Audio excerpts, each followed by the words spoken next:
This is the X&C Podcast, your Xbox newscast, featuring Colteastwood and Mag, hosting industry interviews and gaming talk live on YouTube every Monday night at 5 p.m. on the West Coast, 8 p.m. on the East Coast. For all of you listening around the world, X&C Podcast is available on demand on Spotify, Google, and Apple Podcasts. Welcome to the show. Join the chat, hit the like button, and let's get into this week's topics with the Xbox newscast. Welcome, everyone. I was like, oh, I'm really low down. Welcome to the X&C Podcast. Mag will be joining us in just a moment as he gets everything rolling. We did a stream earlier today, which we'll be talking about. Welcome, everybody. This is episode 237, 4 years of X&C Podcast, and we've got a pretty good week of discussions for gaming news because just a few days ago, we had the Xbox Developer Direct. So we'll be talking about that. We'll be talking about Highguard. We'll be talking about some of Xbox's, like, where are they games, got a small update thanks to Xbox PR reaching out to games media sites. So welcome here, and thank you for being here. Hit the like button, and I will kind of get us warmed up because we've got, let's see, I've got a couple tabs here. There we go. Okay, so I've kind of been changing. There we go. And kind of changing things, trying to get everything smooth as possible on the show. So I think I've ironed out some of the internet issues, but yeah, thank you for being here. So I spent the weekend with my son watching The Lord of the Rings. I don't know if any of you know or if in your town or city they're doing this, but they were replaying the Lord of the Rings trilogy on a Friday, Saturday, and a Sunday. And so I thought I would be watching these over like the next month, but apparently we decided to get this all done. So last Friday, we watched Fellowship of the Ring, and then on Saturday, this past Saturday, we watched Two Towers, and then came back the next day and watched Return of the King, all extended. So I spent a good 12, 15 hours, whatever it was, at the theater with my son, and really, really, really good. Really, really good. Those movies hold up so well. I've seen them a bunch of times. I think I've watched the extended versions on DVD and Blu-ray like at least twice, right? And then I've watched the originals a couple times. So yeah, it's been a whole deal, plus the movie theater. So that was a really good time. The Hobbit thing, I don't know if they would do that. You know, this is the 25th anniversary. So they partnered with a company to bring the movies back for people. And I watched Return of the King at 1 p.m. on a Sunday, and the theater room was like 95% packed. So it's done pretty well, which is really cool to see. I'm a major fan of those. So I was talking to Mag earlier. He is kind of rearranging his camera. So yeah, see Red Wolf in the chat. Yeah, it says Lord of the Rings is the best trilogy. Mass Effect is the Lord of the Rings trilogy of video games. I would love to have a movie of the Mass Effect that is that good, but I think Lord of the Rings is a once in a lifetime experience. I don't think we'll ever get anything that's that amazing, in my opinion. But I grew up, I'm super old. I grew up on the 1977 cartoon of The Hobbit and Return of the King. They were made by the same production company that did Rudolph the Red-Nosed and Reindeer and Frosty the Snowman, those stop animation things. But this was like an in-house a Japanese animation studio that did those movies. And I grew up on that, and I never really read the books properly. So yeah, I had a really good time watching those. And that has kind of taken away from my gaming time because I've been in the whole Tolkien realm for days. It's been really good, and it's all I can think about. But yeah, it's great to be here solo. But Mag said, just get started. We will talk about everything that's been going on. I was playing a whole bunch of Fallout, and I even I was gonna make a tip. Well, if you guys follow the channel, I don't do shorts really on the channel. I have like maybe a dozen of them, but I do make TikToks and then Instagram reels for fun on the side when I don't have a video project. And I was going to work on this Forza Horizon video for TikTok and Instagram, where I was going to show all 5 games back to back with the new Toyota GR GT, whatever it's called. And so I was trying to find like cars to like do this whole thing. And so I was working on that. And I've kind of put away Forza Horizon for a long time. Like for almost 2 years, I haven't played Forza Horizon 5. And if you know me, the Forza Horizon games, I play them once a week until the next one comes out. And I've done that with no problems. But with 5, I think I finally got well fed and just didn't really want to play it. And I knew that 6 would eventually come out. I didn't know we'd wait 4 years. And so I've abstained from Forza Horizon, but I load up all 5 of them this week to try and get some footage. And every single one of them is like, oh, I could totally play these and just keep playing them. They're so good. So I'm really getting excited about Forza Horizon 6, and we'll get that game in May. Mag and I will break down everything with the developer direct, but that's that one game. It's like, you already know what it is. You already know it's coming. So yeah, it's so funny because Horizon 2 and Horizon 1 feel so ancient. The cars aren't really that shiny. Yeah, they're pretty rough, but they're all, Forza Horizon 1 is 4K 30 through like the back compat method, but Horizon 2 is just your standard Xbox One game, 30 frames, 1080p, just a lot of heavy motion blur. And then when I loaded up Forza Horizon 3, which is probably my favorite, Forza Horizon 3 is still 30 FPS, but it has a big badge on the main menu that says Xbox One X Enhanced. And I'm like, when's the last time you thought about that? Xbox One X Enhanced, the old Scorpio thing. So, yeah, those are great games. Meat Puppet, thanks so much for the channel membership chat. 43 months he's been with us. He says, hey, played the training for Highguard. It isn't for me. Yeah, I won't spoil it, but the thumbnail says this is embarrassing for more than one reason than you would know. It doesn't mean that the game is absolute garbage or I'm calling it trash or anything. There's a couple of stories that go along with why the thumbnail of today's stream says this is embarrassing. So I'll get into that in a little bit. So big thanks to you, Donna Kizada, for gifting 5 channel memberships. Those channel memberships are going to Garflog643, Jacob Tatua, Bernie23, Pushing Polygons, and Christopher Stewart 5408. Thank you so much. Welcome to the chat. And welcome everybody. Did Mag say something? Let me see if he did. Yeah, he goes, I'm here. Wait a minute. I haven't heard you say anything. Well, I can't hear him. Say something again. Yeah, okay. So let me make sure that I've got all my settings. Here, this is going to screw up the cameras for just a second, but you guys will be able to live with it. Yep, that's my fault. That's my fault. There we go. Now I should be able to. Now everyone should hear you. Yeah, there we go. All right, let me get to. They see me. There we go. Now they can see you. You've got a brand new camera.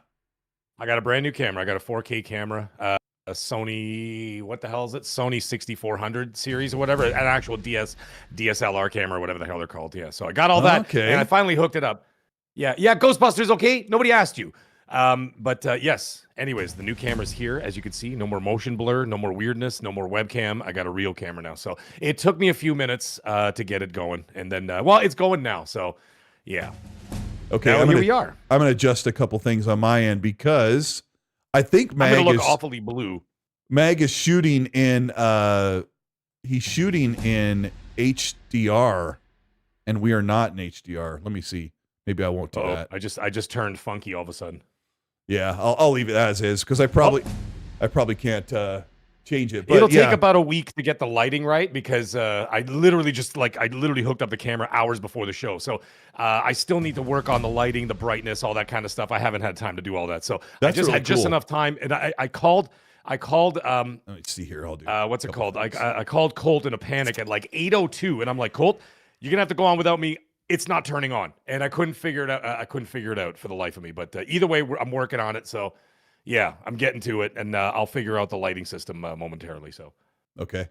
No, that's cool. Let me see. I think that should be okay. Let me see. Yeah. Whatever.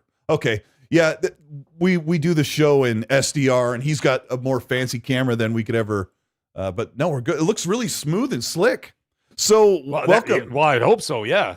Yeah, I'd hope so. I wonder. I keep telling everybody on the channel, I'm like, listen, man, like any of the donations and all that stuff, that comes in and to the channel and all that stuff. I don't sit there and pocket that for like cocaine money. I actually put it towards the channel, right? So I get all kinds of different things. I get new microphones, new audio interface. I had to buy another cam link for the visual interface today, plus the camera, plus everything else. So yeah, all kinds of stuff, right? Yeah, so it's a lot. You know what I mean? And I mean, how expensive it is to do this whole YouTube thing. A lot of people think it's just that's it. You just turn on a mic and you turn on a camera and then that's it, right? So, but there's a lot more to it. But anyways, I will work on the lighting and all that stuff. I'm going to get to that, but it is what it is, and we're here. But I see the chat is actually saying, a lot of people saying that it looks good. So that's great to hear. They're like, Mag in HD, please turn it off. That's good. I know. Yeah, I was just telling him about the Lord of the Rings thing, just kind of filling time because I haven't really been playing a whole bunch because I was spending so much time at the movie theaters. But let's start off by talking about Highguard because we kind of started our morning with trying out the new hottest game. Mm-hmm. So I was telling them that the thumbnail says this is embarrassing for more than one reason that does not have directly to do with the developers, but we'll get into it. But tell everybody how it kind of started because Highguard launched today at 10 Pacific, 1 your time or whatever. Yeah. So it was a bit of a situation, folks, for anybody who didn't catch the stream live. So we went live and we tried to get in there and do our thing or whatever. And for basically, well, we went in and we did like a little bit of a shooting gallery thing for a bit. So we ran around and sort of got the feel for the game, like, was able to call in our horses and all that jazz. Of course, mine's Licorice, his is Sugarfoot. Those are the name of our steeds. And then we got in there, we started playing this game. And, excuse me. We started playing the menu. We ended up playing the menu for an hour straight. We couldn't get into a game. It was an absolute disaster. And then on top of that, when Colt and I were doing, we were sort of like showing the audience, like, hey, these are the menus. This is what, these are what the characters look like and all that stuff while we're trying to get into these games. So we finally get into a game. I think it was at the hour and 13-minute mark. I think we finally got into our first game. But the funny part is we couldn't do it together. We had to do it separate. So Colt was playing in one game, but he was on my stream. So he's in one corner, I'm in the other corner, and we're playing two separate games because the matchmaking lobby was broken. So that couldn't work either. So we couldn't even do that. Then we started inviting other people, and we filled our squad, whatever the heck you want to call it. So thank you for your cry. And I almost called him Far Cry. And so anyways, we ended up doing all that. And then we finally got into it, but we're playing separate games. And then so I invited a guy. So we filled our squad, still couldn't play the game.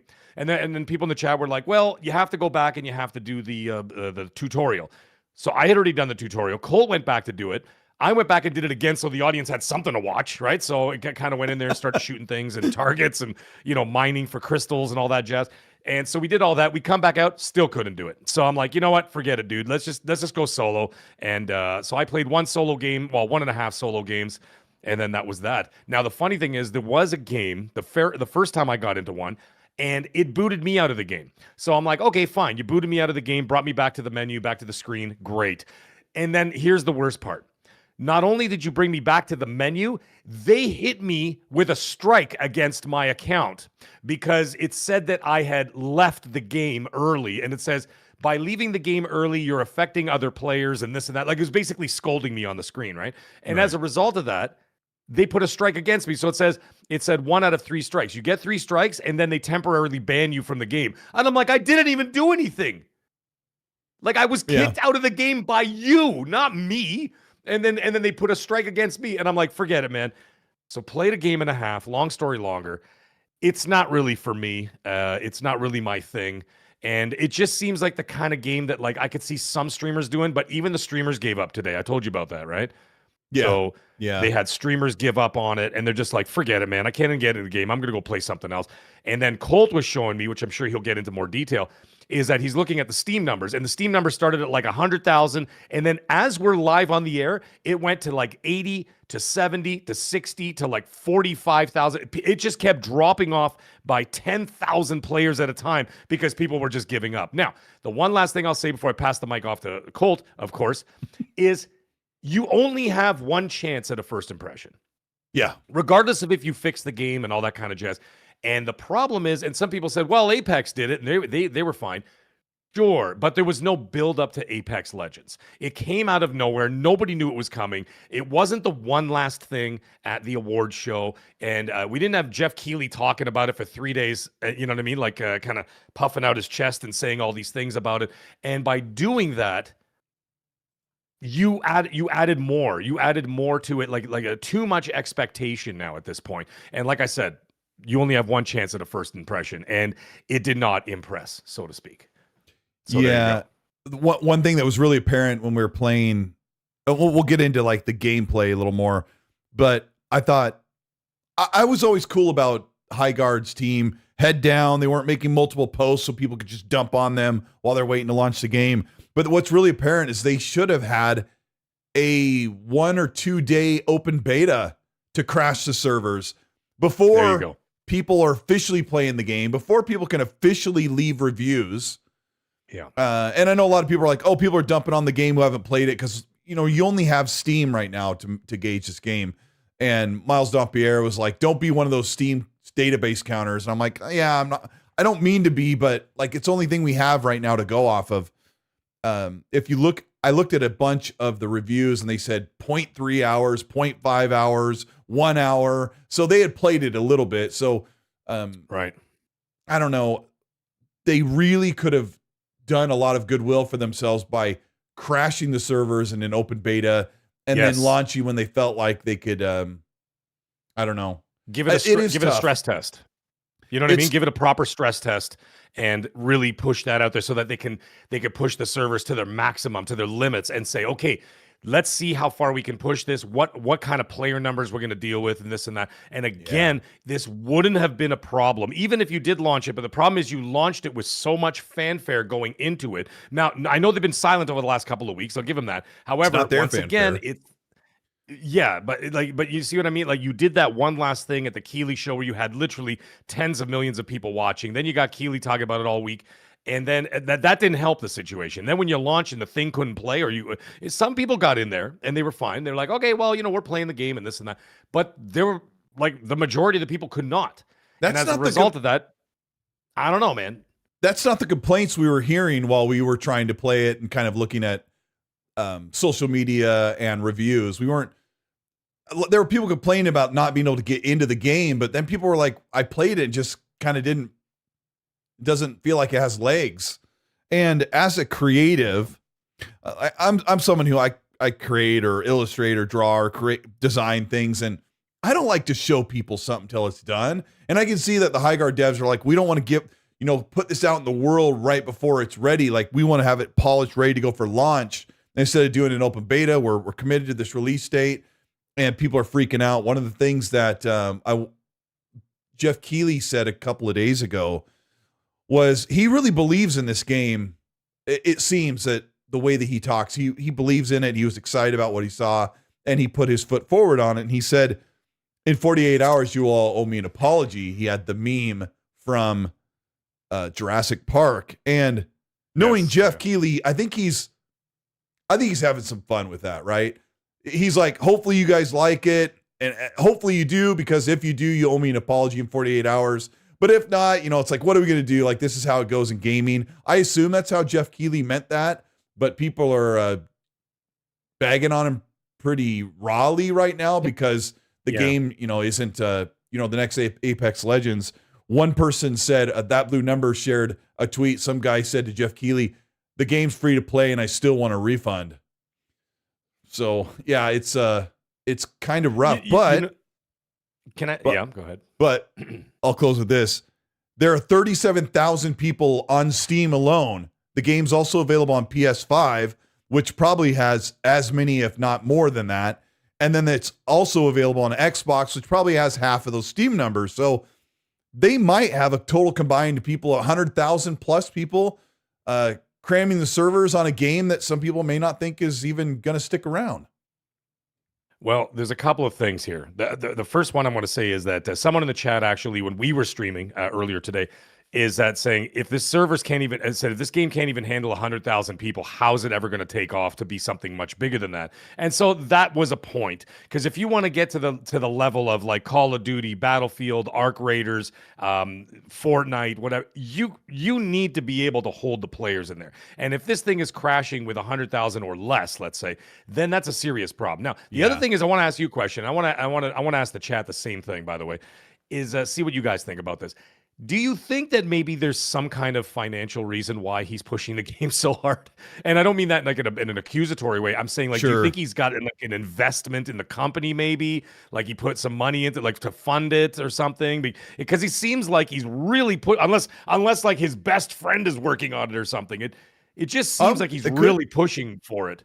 I mean, it could. I kind of scoff when you say that, but maybe he does have a close friend that works in the studio. But could he have invested his own money in Highguard and thinking, hey, I can make some good money when this video or this game takes off? But if he did, I think I would disclose that. I think Geoff would have disclosed that, right? You would think he would. He's like, hey, I've got an invested interest in Highguard, and really excited for you guys to play it. I'm behind the team. But he hasn't said anything like that. He's standing aside as a fan and a representative of it being showcased. So Detective Seeds asked, according to Jacob Tatua, that Detective Seeds asked or maybe tweeted at Geoff and said, did you invest in this? My assumption is that he probably didn't. And if he did, he would have disclosed it. That's my take. What do you think, Mag? Well, I mean, you don't have to disclose that information. You know what I mean? Like that's like funding a game or funding a film.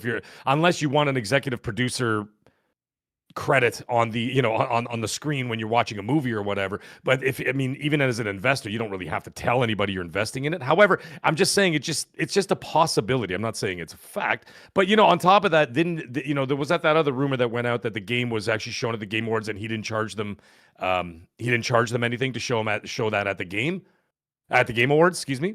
So like there's that too. And I'm just, I think he did, didn't he? People were just under the assumption that the Highguard devs paid top dollar to be the one last thing. And Geoff said, I just chose that as the one last thing myself. So they probably paid the running fee or whatever the standard fee is. I'm just running with the rumors that are out there. Like, I'm just like kind of like presenting them and say, hey, what do you guys think? I'm not saying this is fact, obviously. But I'm just saying it's interesting to think about. It's just like, I see these rumors going around. I mean, it could all just be, whatever, just rumors. But either way, yeah, it did. Listen, the actual game, for anybody in the chat's asking who didn't play it, it actually, like, once you're in there, it actually is a sound game. You know what I mean? Like, it actually, the movement's fine. It's a little slow for me because it's got that hero, that hero shooter kind of vibe where you're like, come on, dude. It's like you're clicking the sprint, and the sprint is sluggish. The sprint is like tube socks on the kitchen floor. Like when you're trying to sprint. You're like, you should be running a lot faster. The gunplay is sound. I didn't feel like the gunplay felt as biting as Apex Legends or Titanfall do, or most first-person shooters are competitive. Like where the way the gun comes in, like it didn't feel as biting as I was hoping, but there's no problems with it. We didn't see any glitches. No. The game looked... There weren't any of that. Like, I mean, I was shooting people. Well, there was one moment where I shot at somebody and nothing came out of the gun. And I looked to see if my clip was, I'm like, was the clip empty? But the clip was full and nothing came out. And then the guy just turned around and just shot me like square in the face and I was done. And I was like, oh, okay. There was that. But other than that, it was fine. Like the integration of the horse, that's just sort of the, the virtual horse that appears out of nowhere. Yeah, and then double tap you're the riding button the horse, you jump off the horse. Yeah, zip lining, shooting, all that stuff was just fine. There was nothing wrong with the actual game itself. I just found that the movement was slow, sluggish, but other than that, it was fine. The biggest problem we had, once again, is that we couldn't get into the damn game. That was the main problem. When Meg said the matchmaking, what it really is if you get into a lobby with a friend in a party.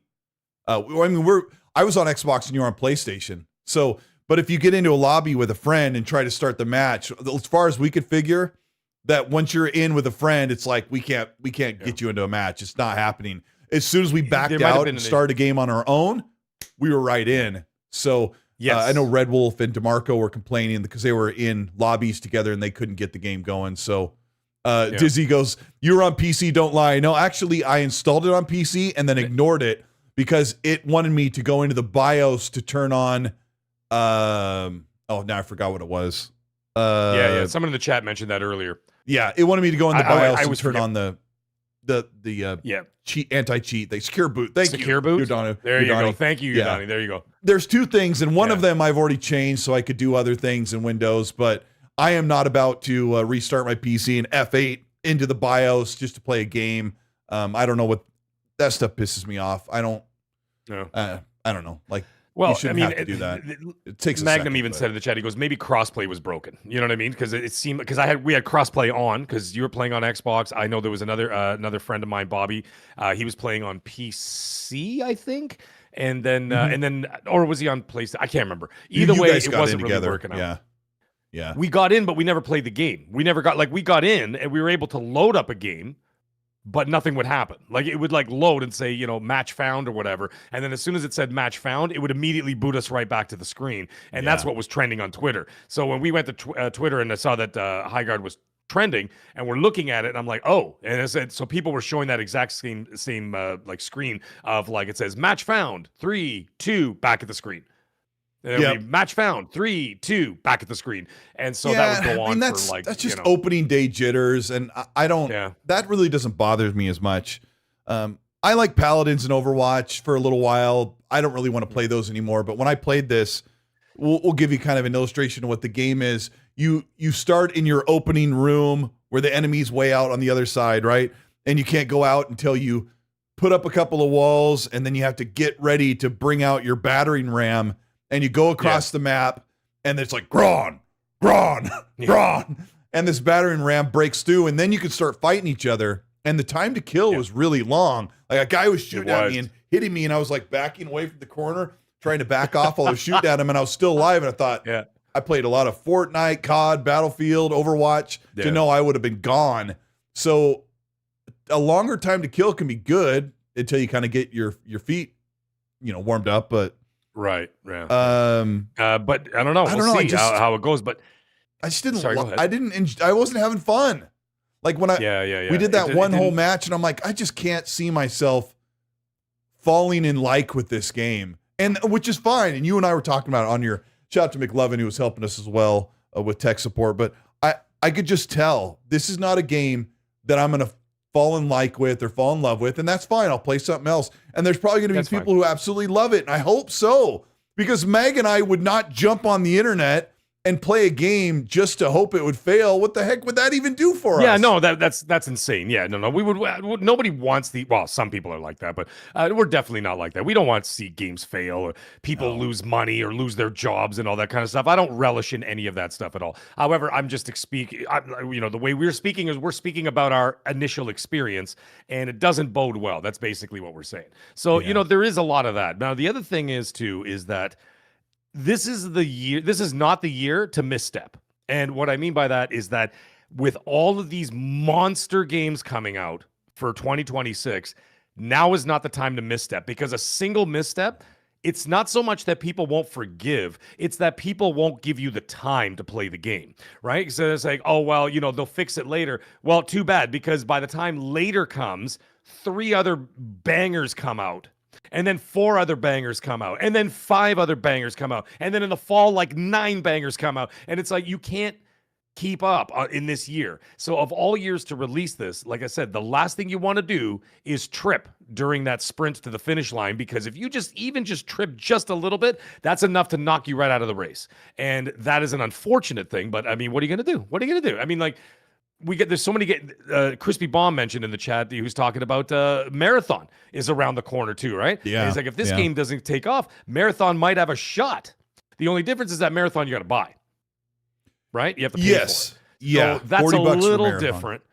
Right. So, I mean, it's a little different. So, I mean, you do have to pay, but there's a paywall there. It's not the kind of thing that everybody in the world can just turn on a console or their PC and just try. So that's a little different. But again, it's still a games as a service, right? So we have to see maybe that does open the laneway for Marathon if they could pull it off, whatever they're doing.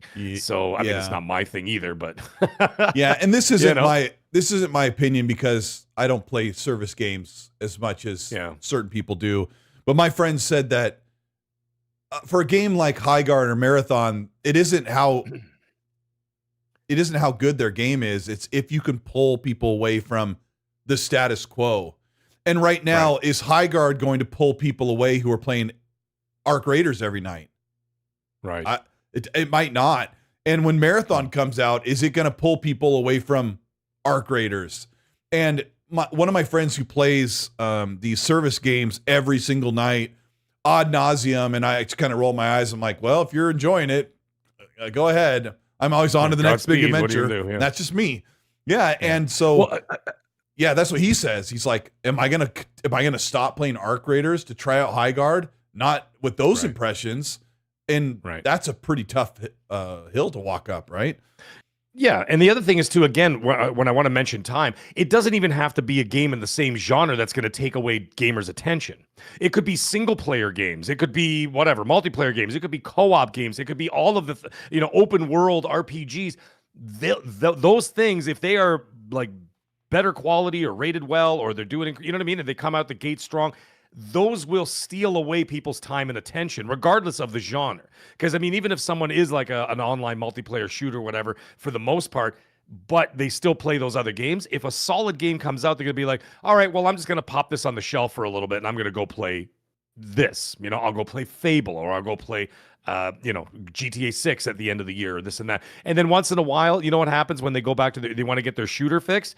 They'll probably go back to what they always were playing before. So whether it's Call of Duty or Battlefield or Arc Raiders or whatever, and they're going to go back to the tried and true. So like I said, the problem is, and it's a bit of a shame, is that with the bad press, sure, you could fix it. Sure, you can, you could get the, the trust of the gamers to be like, hey, you know what? This game is actually not that bad. We're enjoying it, this and that. But again, there's no room to breathe in 2026. There's none, because the competition is so insanely and intensely fierce that there is you don't get a second chance at 26. If this was a slow start to a year, or like a slow year, let's say, I'm like, oh, there's a couple of big games, but they're not till later, and this and that. So, we kind of have to hunker down with our backlogs, or maybe a gem here, maybe a gem there. That's not this year. This year is going to just crush, just nonstop, week after week, month after month, and people will unfortunately forget you, because they're going to be like, oh, what's this? You know what I mean? Like the dogs from Up. Squirrel. Yeah. Squirrel. Right? Yeah. Squirrel. They're going to keep going, like, you know what I mean? And it's going to be too much. And that's why that initial impression was so important. But either way, hey, what are you going to do, man? What are you going to do? We gave it a shot. I might give it another shot tomorrow. I mean, I did pretty good. Like I like when I was playing my game, which anybody watched the stream towards the end when I actually got to play a single round, is that I went in there, I went into the other base, and I knocked out 2 of their, whatever the hell it is, their furnaces or something, or their power sources. I knocked out 1, killed 4 guys, well, 3 guys, and then 1 guy respawned and killed him again. Stole their souls from like the orbs, like Shang Tsung. And then the respawn time and the time to get all the way back to where the enemies is like an eternity too. So yeah, we were, Mag and I couldn't play together. So we started a match at the exact same time. We were doing the exact same thing while we were talking to each other on the headsets. And I only killed like 2 or 3 people. You killed 3 or 4. And when I died, getting back was a long chore. And it was agonizing watching the countdown from 16, and I'm like, oh yeah. And then even the slow horse gallop across an empty battlefield where no one is, that's also an issue in Overwatch that I didn't love. But I can't see myself loading this game up tonight or tomorrow. It just didn't win me over, and that's okay. That's okay. I mean, I didn't spend $40, but I've told people we didn't all spend day anything today. to play it. And I've told them all day today, hey, I if you're loving it, that's great. I hope people like it. I hope it picks up. I hope it just, I hope it just does its thing. But yeah. Games like that, I wasn't going to love anyway. I mean, you and I played Arc Raiders. I played it over 60 hours, and I'm like, I'm good. I'm glad I played it. I'm done. I've said that so many times here, but one of the I got to other get things, into it properly. Yeah. But I will. Well, I will. yeah, soon. it is. Yeah, it is good when you get it proper. But once after a while, the sandwich the flavor was done, and I enjoyed it, and I moved on. But one of the other funny things that came out of this was yesterday. You and I both commented on this. I have this guy muted, but DrDisrespect made a big tweet, and he had a picture of an energy drink and the badge for Highguard and his keyboard and his controller, and he's like, I got to go to the Highguard event. Can't wait to share my impressions. Let's go. And then today he tweeted out, get on stream with me. We're going to try Highguard. I'm like, try? You already played it. And then he got outed by the devs and a bunch of other people who dug into some AI evidence. DrDisrespect said, I got in the Lambo and went to the Highguard event, right? Turns out one of the devs at the Highguard studio said, we didn't invite him. We've never invited him to anything. I thought I would ask you. I just messaged. I sent you the tweet. I thought I would ask you your opinion right here live on the air because I think I have my own idea. And this is part of this is embarrassing thing that the thumbnail's about because DrDisrespect has billions of fans and he pretended he went to this event. What was your take on this? You know what stood out to me immediately was the douchebaggery of the. We got in the Lambo and went down to LA. Do we need to know what car you drove? And that he has like 4 12-inch kickers? Yeah, exactly. Did you have to flex the car you drove there? Like, come on, dude. That was the first one. That was the first like. Oh, hold on. Ugh. Yeah. I'm a sound system guy just as much as any other white dude that loves to listen to gangster rap. How are you fitting 4 12-inch kickers and the enclosure box in a Lamborghini? You're not. That just seems like you that's barely not fit happening. 2 people. I know it's his gimmick, Game Seeker, but I mean, it's just like it's just. That's what I was wondering. Like somebody, Holly, that blue number says that's part of his shtick. It's not a real flex. Yeah, the meme is that he gets in his Lamborghini, but he does own a couple of Lamborghinis in real life. So my thought was like, this is super embarrassing. I thought, oh, he's probably just riding on the name of Highguard. I'm going to make a joke and just troll everybody. I didn't go to the event. Nobody invited me. They should have invited me. Is probably what he's saying, right? Like I'm the authority on first person shooters competitively, but they didn't invite DrDisrespect. So he fakes it and sends out a troll tweet for engagement, which is like kicking back and lavishing on it. Yeah, Rockford Fosgate, bro. Yeah, I don't know. Did you think he was being real? I don't know. I mean, like I don't know his shtick. I don't know his lingo, and I certainly don't really care. I don't watch him. So I just, to me, it just came across douchey to me. And if that is his shtick, that's fine. But I'm just saying, like for me, someone who actually doesn't really care about what he does or what he's doing, it means nothing to me at the end of the day. So whatever, man. Let him do his thing. It's obviously working. You know what I mean? It's obviously working for him because if he's got actual Lamborghinis, which he does, and he's making money, and he came back from, seemingly extinction with that whole situation. We're not going to get into that whole legal thing and all that stuff. And he came back from that, and he was still doing fine. And then, of course, there was the the Summer Games Fest bathroom fiasco. Was that him? It was E3. I got a picture. E3? Okay, I got a picture with him like moments before or after that bathroom fiasco happened.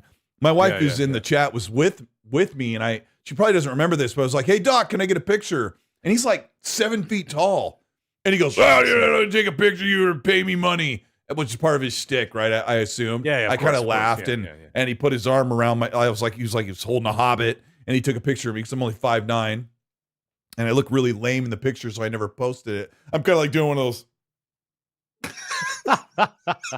I look like Pippin when he's holding the Palantir. I'm like, I look really bad, so I never posted it. But that afternoon, we're going around the E3 Convention Center, and I'm looking at Twitter, and DrDisrespect like hit the news for recording the bathroom, and that was the whole thing. See, Sotness. I think I deleted the picture. It was so bad. I looked super fat and lame, but. Anyway, see, Sotness in the chat says he goes Maggie. He goes, he hopped in the Lambo to get home in time to watch XNC. There you go. Yep. There it is. Mean, whatever. I mean, we don't watch DrDisrespect, but he's really good at what he does, and he's very, very popular, and a lot of people don't like him. And speaking of somebody else that's kind of popular, What's A that? lot of people do, and he makes a lot of money, Sure. and whatever, man. If it works for him, it works for him. You know, God bless. What are you gonna do? So it's just not my thing. But Just as long as he's being a decent human being, then we don't have any problem with it. But who knows, right? So the other one we got to talk about is sure, Geoff Keighley. We did kind of talk about Geoff, but do you think he's getting kind of a dog piled on today, or do you think he's like, well, they just get first day jitters and they'll be fine? I don't know. I mean, he got dogpiled on pretty hard, and I think it's because, I mean, he kind of did it to himself in a way, because he went on social media and he started saying all these things, right? He was like, and, you know, in 48 hours, you'll be accepting my apology and this and that. Sorry, that was kind of like half John Hammond and Hammond. That was half Doc Hammond and half Obi-Wan Kenobi. But either way, like, he put up those tweets and the, you know what I mean, and with the memes and the gifs and all that stuff, and like, you're setting yourself up, man. So like, you know that if anything, you're setting yourself up on social media. You know how social media goes. Never mind, look at Twitter. You know what I mean? Twitter's the same game adaptation. I saw what you said. So, I think you know he's what I mean? Like, I think he's having some fun with it though, Mag. When he's like, "You're gonna owe me an apology," and maybe Geoff knows that it might be a divisive release the next day, and he's like, "I'm gonna make this tweet and have some fun. Everyone's gonna dogpile on," but you know, it's like, most people like Geoff well enough, and they'll forgive him for it. So I think he was having some fun with it. I think I like him. I like what he's doing. I mean, if it wasn't for him, we wouldn't have Summer Games Fest. We wouldn't have a Game Absolutely. Awards. We wouldn't have any of the. We wouldn't have a forum to watch all of these wonderful coming soon trailers in one night like we used to do. It's almost like he's trying to rebuild his own E3 of sorts. Like, he picked up all the shattered pieces of greedy corporations and said, "Let me put together a show," and he did, and it's very successful. So without him, we wouldn't have any of that stuff. I personally like the guy. I have no problem with him whatsoever. Yeah. You know what I mean? So like, there's all that, but I'm just saying, don't expect. You know, you can't put stuff up on social media and expect not to deal with the rabble. You know what I mean? Like, you're going to be dealing with like a lot of people out there, and of course, you know how people are behind their keyboards. You know everybody behind their keyboards is a real tough guy. You know, and there are two different types of people. I didn't like Highguard. I played it for an hour, and I probably won't go back. I did not even bother going into Steam and leaving a review. Well, I didn't play it on Steam, but you know, I could put a star rating on Xbox.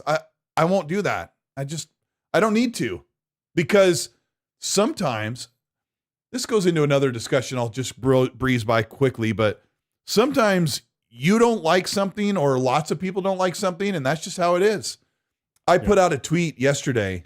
These are 4 games that you should play while you wait for Fable. Now, I could have said Fable 1, Fable 2, and Fable 3. I could have said something like that, but I wanted something fairly modern, fairly current, that could give you like the fantasy RPG feel while you wait for Fable to come out. Now, one of them is the divisive game, I said. But I said, Witcher 3. I'm trying to remember. Hogwarts Legacy. Oh my gosh. Meg, what was it? Hogwarts Legacy. Witcher 3, Hogwarts Legacy, you and I talked about that. It had that sort of vibe to it, like even like the font of like the writing and stuff that would appear on the screen when you're talking to an NPC. And I'm like, oh, that looks like it had the. Yeah, what else did you have? Okay. Yeah. I want to talk about Hogwarts Legacy in a minute. That's why I wanted to wait for it. But Witcher 3, Dragon's Dogma 2. Oh, okay. There's another one. Yeah. Gosh darn. I have yet to get into, by the way. I tried to. One of the things I was trying to do to save this show and have it run more smoothly for you guys was to watch the live stream on Edge. Because it's less intensive on the computer, and it still crashed there. Anyway, I'm like, that's just scratch my head. Dragon's Dogma, Witcher 3, Hogwarts Legacy, and Avowed. Now, I put Avowed there because I knew a lot of people probably wouldn't agree with me, but it's a great fantasy RPG that the people who played it, the majority of the people like it. That's why it's an 8 out of 10. You know, if it wasn't, it would be a 6 or a 5, but the majority of the people like it. The reason why I brought that up is a lot of times people will tell you, I saw someone in the chat say, I don't listen to Twitch streamers, or I don't listen to influencers. Like, I like to play a game for myself and get my own opinion. Absolutely. But how many times somebody... What about what? No. Carry on. I don't want to break your. How many your times train is of thought. someone going to tell you that a game that you played or tried is trash and they haven't played it because everyone else has told them? So they have this majority of all these people that have told them it's not good, and so they'll tell you. Right. And I get that with obviously the Avowed, but I was so surprised how many people said Dragon's Dogma was trash and mid, Avowed was trash and mid, and Hogwarts Legacy was trash and mid. I'm like, Hogwarts Legacy sold like 20 million copies. Hogwarts Legacy was, dude, it's 35 now. I thought it was 35 million now. Can you refresh my memory, Mag? Like, what was the general consensus on Hogwarts Legacy? That it was awesome? Like, what are we talking about here? It's a Hogwarts Legacy. I think it ended up selling like more than like 35 million copies now. Yeah, I thought that was super weird. Like it's gone pretty. I'm gonna look it up, but it's pretty astronomical. But either way, it's wild. But yeah, you're not wrong. Like to sort of whet your appetite with to get into the Fable thing. Sure, those other games. Now the thing is though, if you're gonna do it, you're gonna have to either commit to those games or just kind of toy around with them if you already have them in your backlog or something like that, or you're on Game Pass, for example. Because there's just no time this year. Like starting next month. That's it. I got to call out my good friend Boba Fett in the chat. He says, Avowed wasn't that good in my opinion, but whatever. Well, he did say in his opinion. Isn't that good? Like, how good? Like, you feel like Avowed isn't an 8 out of 10? You feel like Avowed isn't a B- game? It's not that good? That's a lot of what I get. People are like, oh, it's not that good. Like, they act like I'm talking like Avowed is like a 95, like everyone is going to praise it and talk about it the rest of their lives. It's an awesome 8 out of 10 game, and I really enjoyed it. And I'm going to play it again when it comes to PS5. So yeah, but it's sitting anyway. at an 80 right now. Yeah, it's sitting at an 80 right now, Metacritic, based on Hogwarts is an 87, bro. 87, and the user score though is 6.8 for Avowed on Metacritic. But Hogwarts Legacy was actually 40 million sold, not 35. Mm-hmm. So it actually crossed 40 million, and they already made $1 billion in revenue. However, the thing is with Hogwarts, the only difference with Hogwarts and every title that you mentioned, including Fable, by the way, is that you have the Harry Potter IP behind it, which is one of the biggest IPs on the planet. And now that other IPs are faltering and failing, Harry Potter just keeps going. The trajectory is still going up because people, the other ones are dropping off. Doctor Who was canceled. It will come back, but they canceled one of the seasons. They also canceled the deal with Disney, losing money. Marvel's been losing money for 5 years. I'm sure that they'll do great with Doomsday. Star Wars has been failing miserably since whatever. It's been a while. So you know what I mean? Like, you look at all these situations, and I'm like, well, what IP is still shooting for the stars? Star Trek, another one, fell right off the face of the earth. Do I have to bring up Starfleet Academy? Check out those scores, folks. But Harry Potter is still shooting for the stars. So therefore, that really helps to have that monster IP attached to a game like Hogwarts Legacy that'll boost you to 40 million copies because, and of course they got the HBO show coming up. By the way, Cillian Murphy as Voldemort. What do you guys think about that in the chat? He's amazing. I mean, he kind of already looks like Voldemort without the makeup. I mean, when he played the Scarecrow, Dr. Crane in the Batman the Dark Knight trilogy. I mean, he was awesome in that. He's amazing. Does he go by Killian or Cillian? I don't know. Is it Killian or Cillian? I don't know. He's amazing. He's so good. Yeah, I mean, that'd be pretty cool. I mean, I'd love to do that. I'd love to do that. When he plays Scarecrow, Dr. Crane. The boy who lived, come to die. Yes. Never mind, ladies and gentlemen. I'm playing Voldemort. They're just going to cut my nose off or whatever. They're going to remove my nose digitally, and I'm going to be Voldemort. Killian. Hey, Killian. Here's your Sub-Zero now. What? Plane Zero. What happened to you, Dylan? Dylan. Wasn't that his name, Killian, in Running Man? Hey, no, Killian. I thought you meant Dylan from Predator. What happened to you? Oh no, that was Carl Weathers. Dylan. Yeah. What's the matter, Dylan? You've been pushing too many pencils? Stick around. Oh my God. That's funny because of you. Yeah. Because of you, I watched Predator for the first time about 2 weeks ago or whatever it was. Excellent. What a I great loaded movie, that up on Amazon. I think I spent like, $7 to rent that on Amazon Prime. Oh my gosh, some of that stuff doesn't age. Sir, you're bleeding. I don't have time to bleed. Great line. And I don't want to say his line that he says in the helicopter when he's chewing tobacco. Yep. Carl Weathers. Yeah. That's a nasty habit you got there. Yeah. I won't say what he said because it's not considered appropriate anymore. But in the 80s, it was totally, you could say whatever you want. It's how we talked in the 80s. We didn't know any better.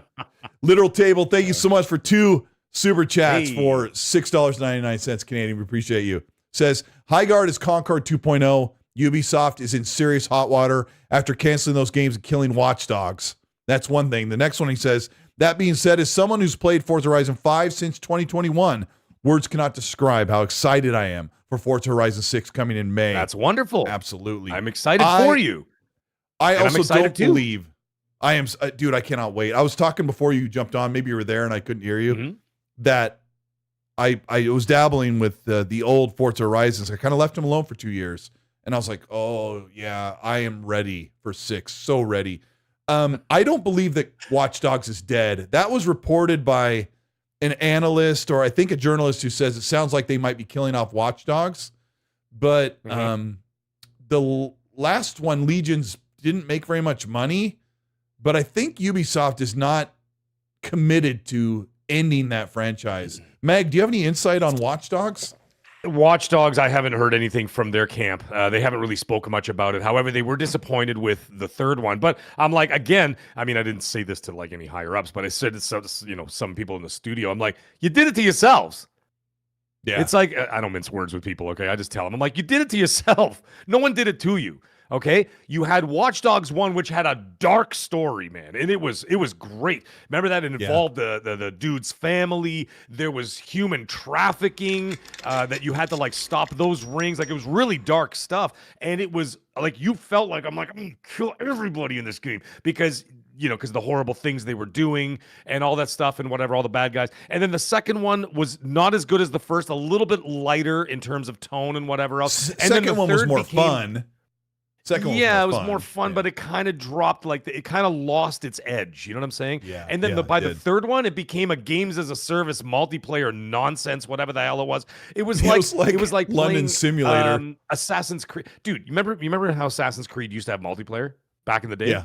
Yeah. You remember when all the games had multiplayer component, which by the way was probably one of the worst phases in video game history. Like, you remember Uncharted, Tomb Raider. Remember Tomb Raider had a multiplayer slapped onto it. I'm like, oh my God, I'd rather just play Sneak King from Burger King on my Xbox 360. So, you know what I mean? I played it like come on. 5 minutes, one time.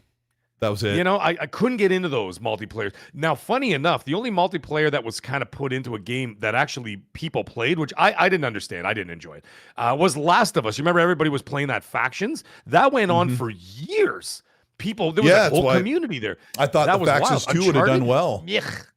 I know, that's a shame. But either way, so, it felt like Watch Dogs 3 was like one of those slap-on multiplayer modes.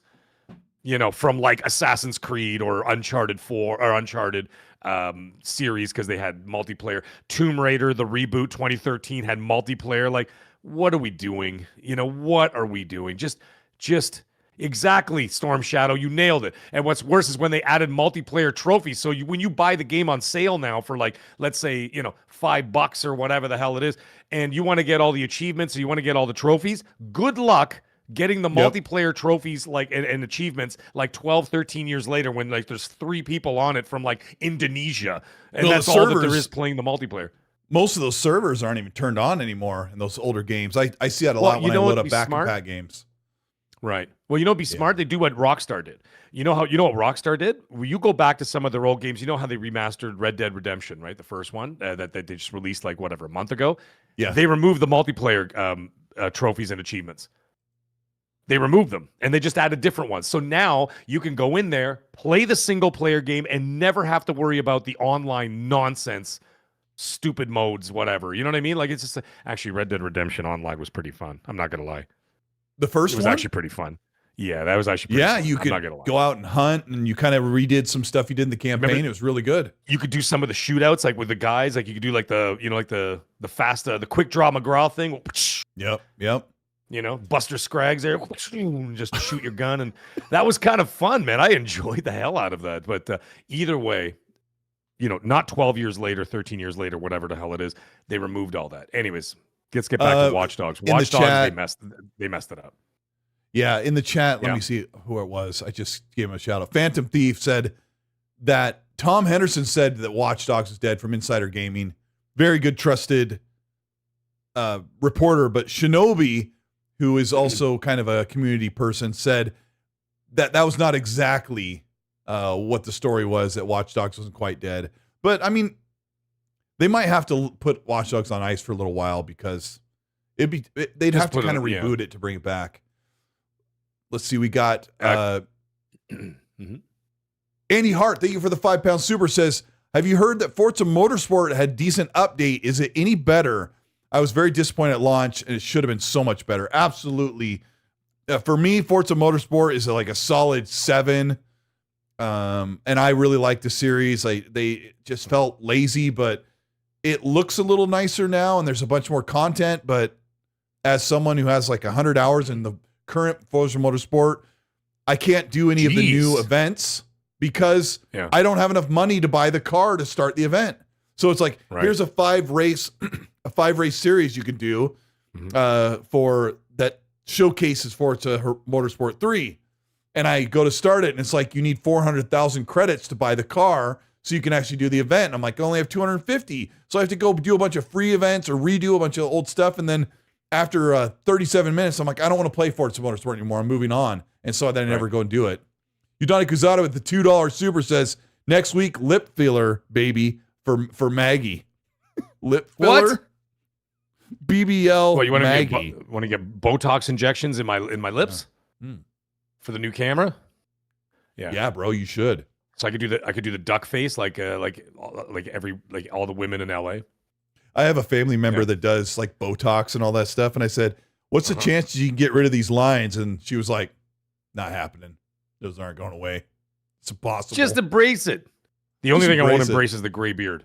I don't want the gray beard. The gray beard makes my face look washed out. I need the darker hair, so I do color my beard. All right, so I'd say it live on the air. I color my beard. I do too, and I've said it on the air, so I'm not hiding anything. But it's gray right here and right here, and if I don't color it, it looks like I have like this weird thing and then a goatee, and it just doesn't look right. Yeah, so I just I have to adjust it so we can look as handsome as possible. Yeah. Q Flight, I see what you're saying about the multiplayer. He says, if it wasn't for multiplayer, it wouldn't be gaming. He says, we're not the same. Well, you know what the thing is? Yeah. I enjoy multiplayer games. I just don't like the tacked on multiplayer games to single player games that they used to do back in the last generation. They don't do it anymore, but they did it in the last generation. You remember? And that was a trend that I hated because they weren't good. That was the thing for the most part. It was like a requirement, right? Like you had to put a tack on multiplayer or else people would think it wasn't worth the $60. Right. They were going for that Call of Duty thing. Like Call of Duty had to have the campaign, the multiplayer, the zombies. And then, of course, if you didn't have zombies, then the next year it would be like a survival mode. You remember that? Which is so fun. You know, the one where it's like just you and another player and you have to take on like waves of enemies and stuff. I love that stuff. I could play that for days on end. A good example is like Transformers War for Cybertron, Excellent single-player game. You play as Decepticons and Autobots. But then there was this multiplayer mode that some people played. But High Moon had to put that in there because if you didn't have a multiplayer mode, people were like, do I want to buy your $60 game? Right. This is how it was. And we're talking 15 years ago, okay? For those of you who don't remember, you're in the last quarter of the Xbox 360 and PS3 generation. You would not spend $60 on a single player only game that was new like Transformers, because if it didn't have a multiplayer mode, then you're like, it's not really going to be worth it. I won't hold on to it that long. I'll just go and turn it into GameStop and trade it in, because that was a thing when you buy your disc. So what happened was EA Electronic Arts and Activision were really strong on this online pass. You guys probably remember this. So when you bought a game, you'd open it up and there was a little card in there that had like a scratch off thing for your online pass so that you could play the game online. That's because right. people would buy a game and then they beat the campaign in 8 hours, take it down to GameStop, get ripped off. GameStop turn around and sell it for $55. And so the online pass was like a way to get people to actually buy the game first, brand new, right out of the cellophane. And there were different times, and I didn't even play those. I used to try and go like all those games, all the the Tomb Raiders and stuff like that. I would have like 780 or 800 achievements out of 1,000 or whatever, and I could never get the last 200 or 250 because they were the stupid multiplayer ones that I didn't want to do. I would dabble for a bit, but I'm like looking at the requirements, and I'm like, first of all, it plays like buttocks. Okay, that's the first thing. Yeah, it plays like cheeks. Okay, as the kids say. And then the thing is, and then on top, and then I'm like, okay, and then the actual requirements were unrealistic. You know what I mean? It's like be the top player in 10 straight matches. I'm like, what? I can't even play 10 matches. There's not even enough people to do that. Like, how is that even possible? But anyways, it used to really bother me as someone who like really liked to complete, his games, right? Yeah, yeah. But another thing what are you gonna do? What are you gonna do?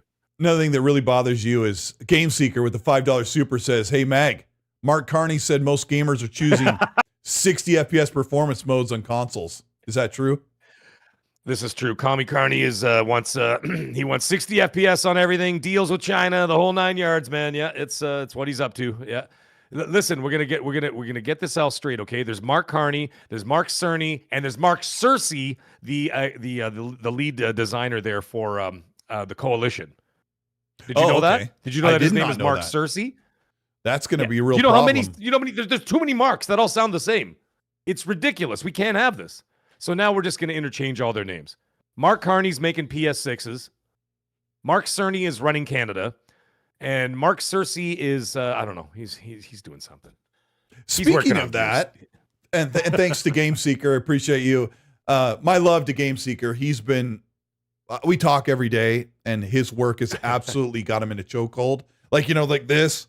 Yeah, he's been so busy, and my heart goes out to him that he's been, how dare they make him work?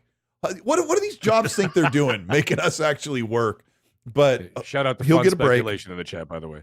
Yeah, shout out to Mav. Sorry, Mav. He said the same thing. He goes, it's like Mag and Mav. You know how many times I'm listening to a podcast and they're like, yeah, so Mav said that. I'm like, what did I say? I'm like, what did I say? As I'm like washing dishes, and they're like, oh, they're saying Mav. Because it like the way people say it, it's either says it's saying like the Mav or Mag, and it's so funny to hear it because it always makes me kind of twitch and kind of turn towards the phone. So it's funny. Go sub to his channel, okay? He's a good guy. Yeah, he's a good guy. Go check him out. Fun Speculation. Not now, obviously. At 10 p.m. and on, you can go check out his channel. Yeah, don't leave right now. I want to talk about now. I want to get into Developer Direct. We're going to talk about there's two main games we're going to talk about. One of them especially. We've got a lot to cover, especially since the Game Seekers super chat kind of leads us into a great discussion there.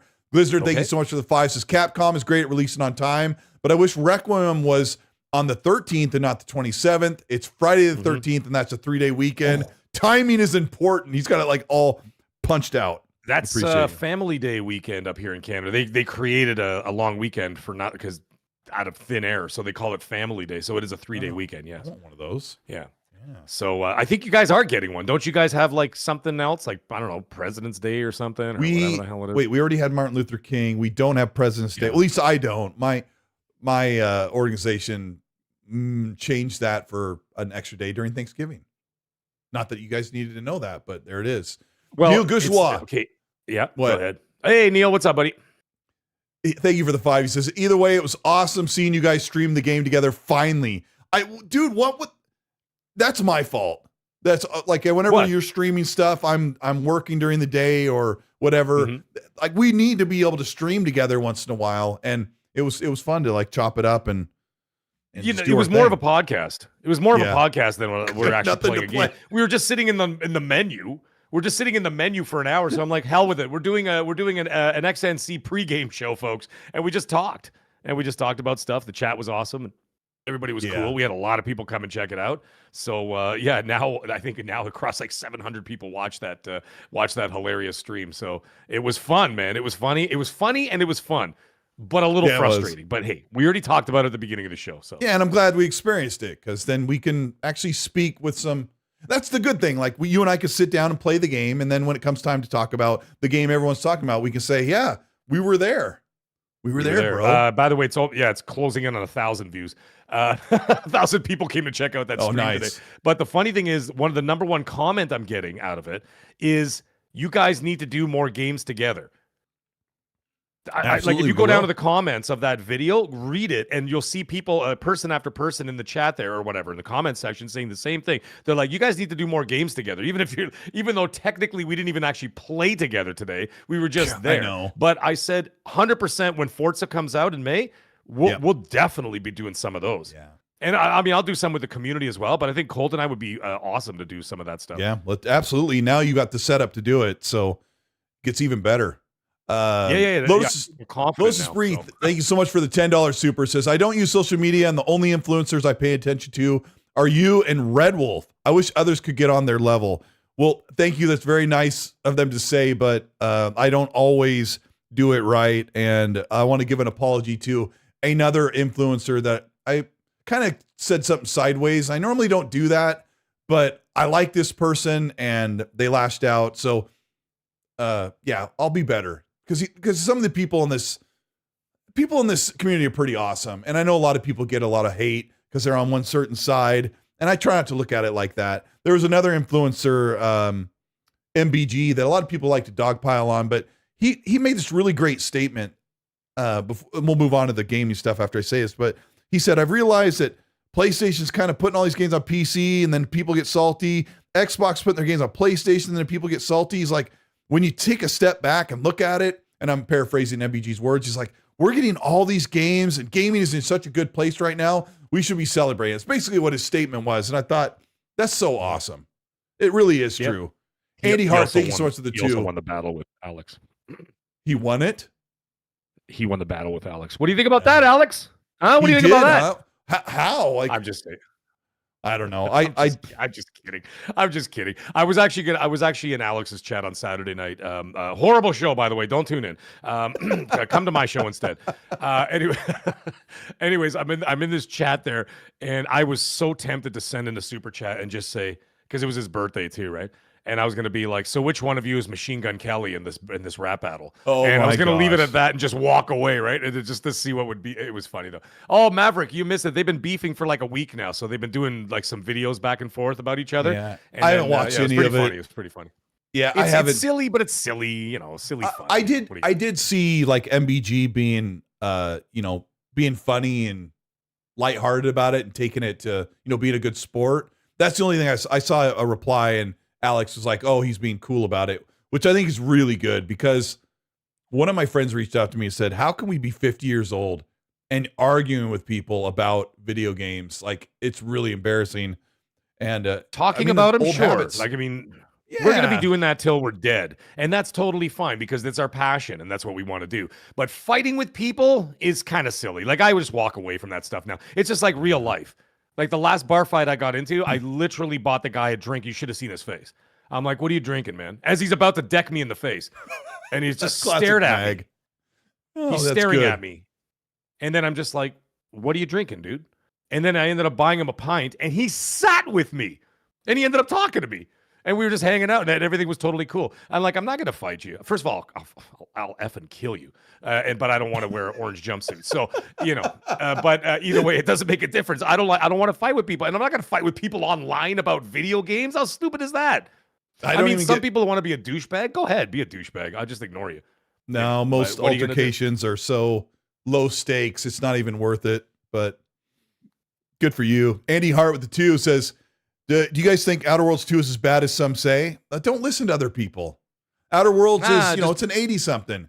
If you like got it, the opportunity to play it, try it. I mean, I would imagine that most people who are tuning into the show probably have some form of access to not only the Xbox ecosystem, but also maybe Game Pass. Some people already subscribe. It's right there. If you've already got it, download it, give it a shot, try it for yourself. it's okay to use people as a litmus test. That's always, Sure. especially people you trust, right? For example, if you trust me or if you trust Colt, you could trust Mav. You watch his show. You could trust whoever, like all these other people. You say, I trust their opinion because the games I like, they like, and whatever else.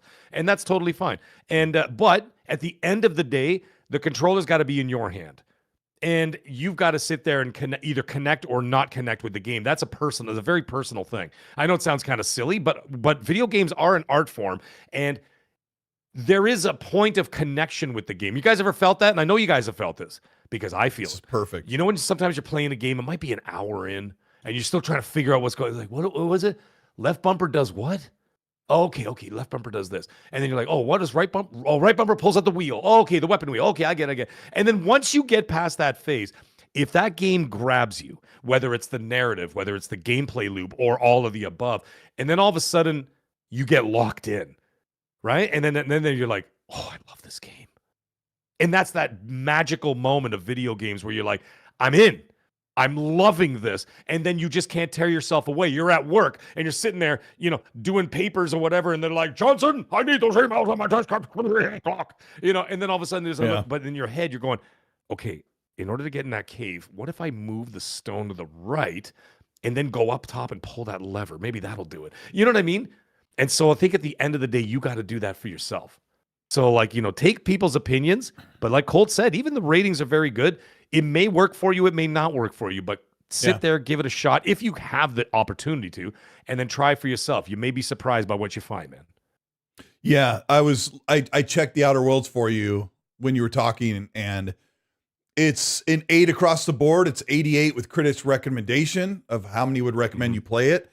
And then the user rating is an 8 out of 10, or an 80. So yeah, I mean, if you like that type of game, when you look at it, to end that speech that Mag said, use two things, like what you think when you see it, and then if you can't buy it, right, if you don't want to buy it, use what you see and somebody you trust who says, oh, I typically like or don't like this game, right? Then, I don't know, you got to use more than one thing. And that directs us right into the discussion about Fable, because a lot of people saw Fable at the Developer Direct and said that the combat looked clunky, the combat looked janky, the combat looked unfinished.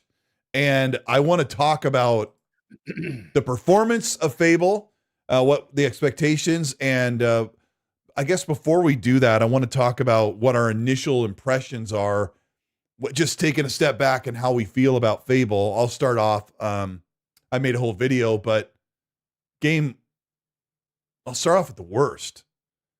There's a bit of a visual downgrade from what we've been seeing over the past 2 major trailers. The NPCs are definitely not as highly detailed as they were in those other trailers that I've watched and used in multiple videos over the past 2.5 years. So that can be a little bit worrisome that they're supposed to be like getting closer to launch the game, and there were so many people impressed with how Fable looks. You see the character so far away in combat, it doesn't look as impressive as when you're right up on the character like PlayStation games do. So the world looks true to form to me. So Meg, I did a whole video just about Fable. So what were your initial impressions? Yeah, I didn't make one. I did a live reaction during the show. During the actual Developer Direct, I did the live show. And so I didn't bother making a video after that. I'm like, well, everything I wanted to say, I said in that video. So, but either way, I can recap very, very quickly. So I'm watching it.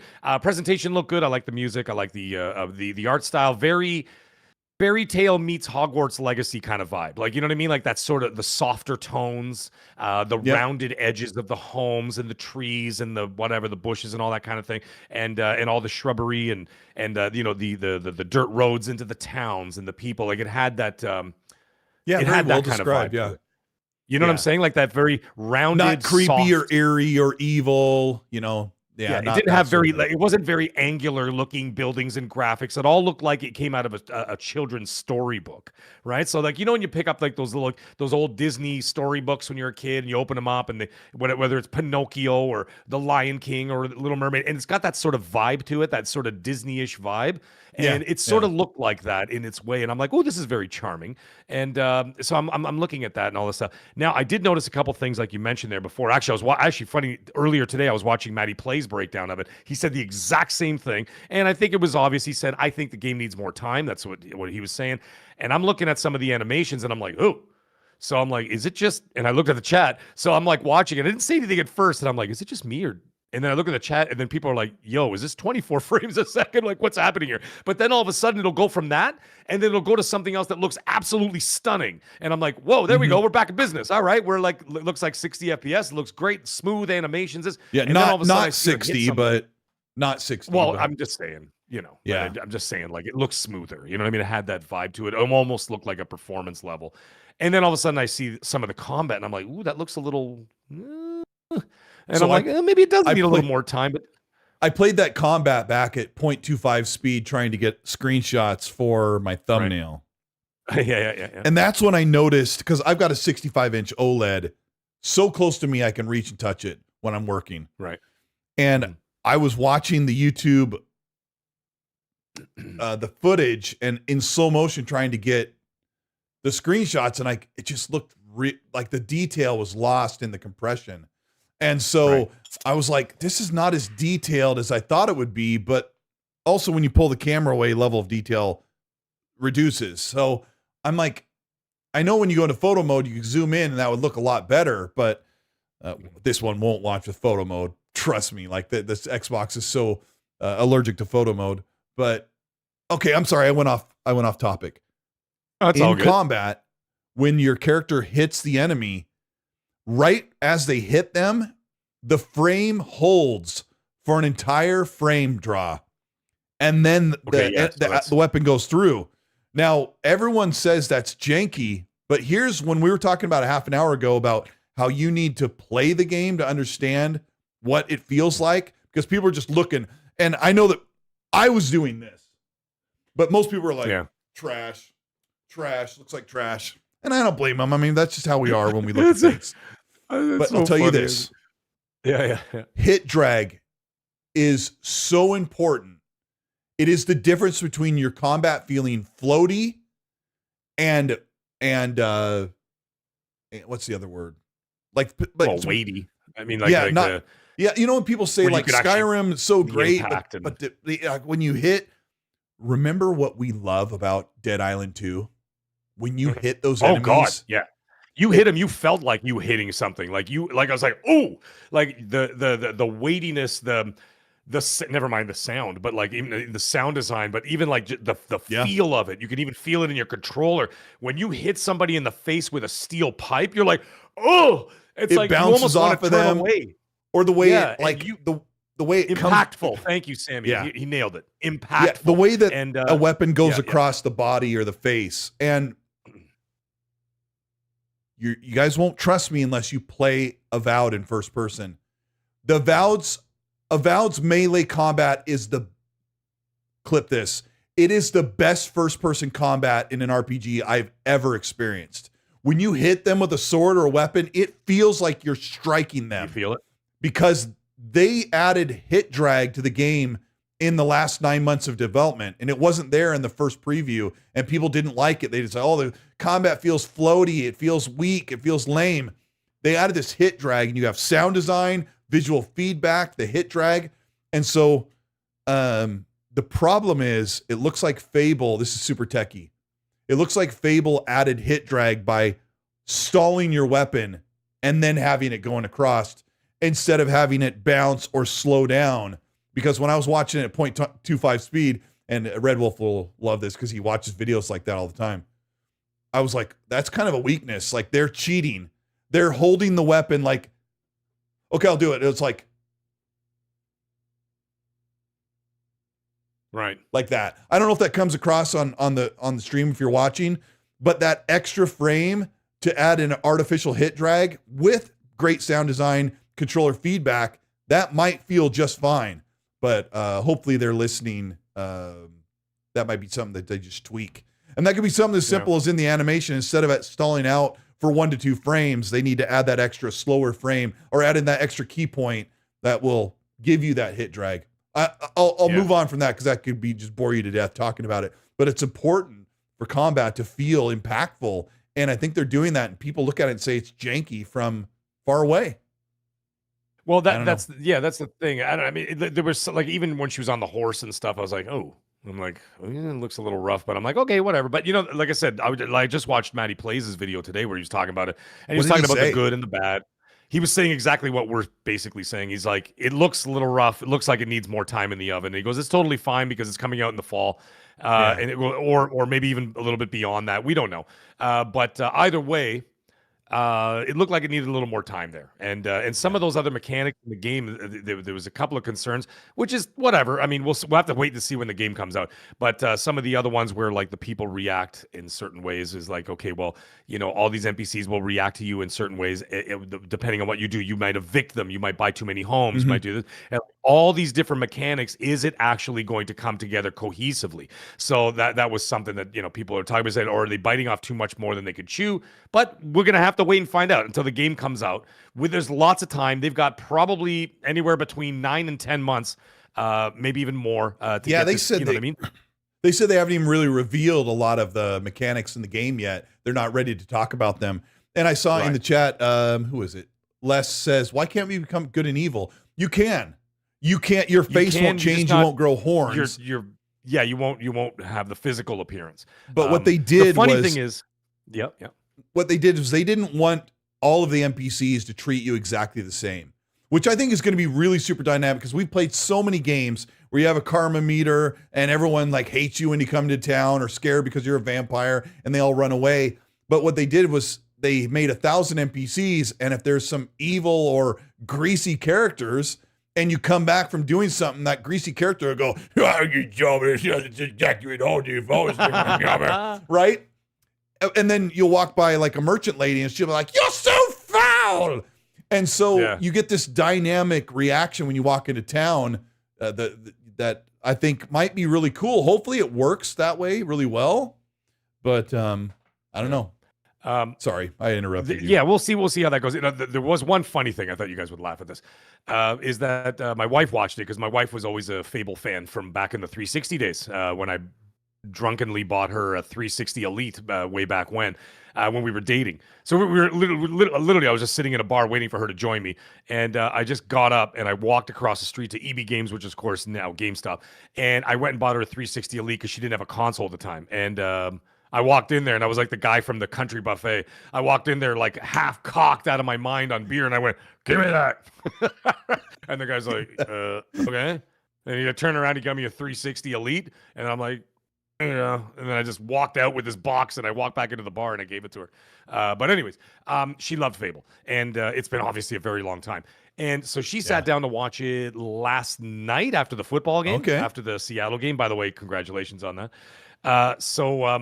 Just calm down, Colt. Okay, look who I'm cheering for. It's been like Lady 10 Dimitrescu. years, Look at that. That's my team. Team Dimitrescu right here. There she is. That's my girl. Anyhow. So my wife watches after the football game. She's sitting on the couch watching it, and we're watching it on the big screen. She goes, "Why does a dude walk like a chick?" Oh my God. And the funny thing is, I didn't even like preface it.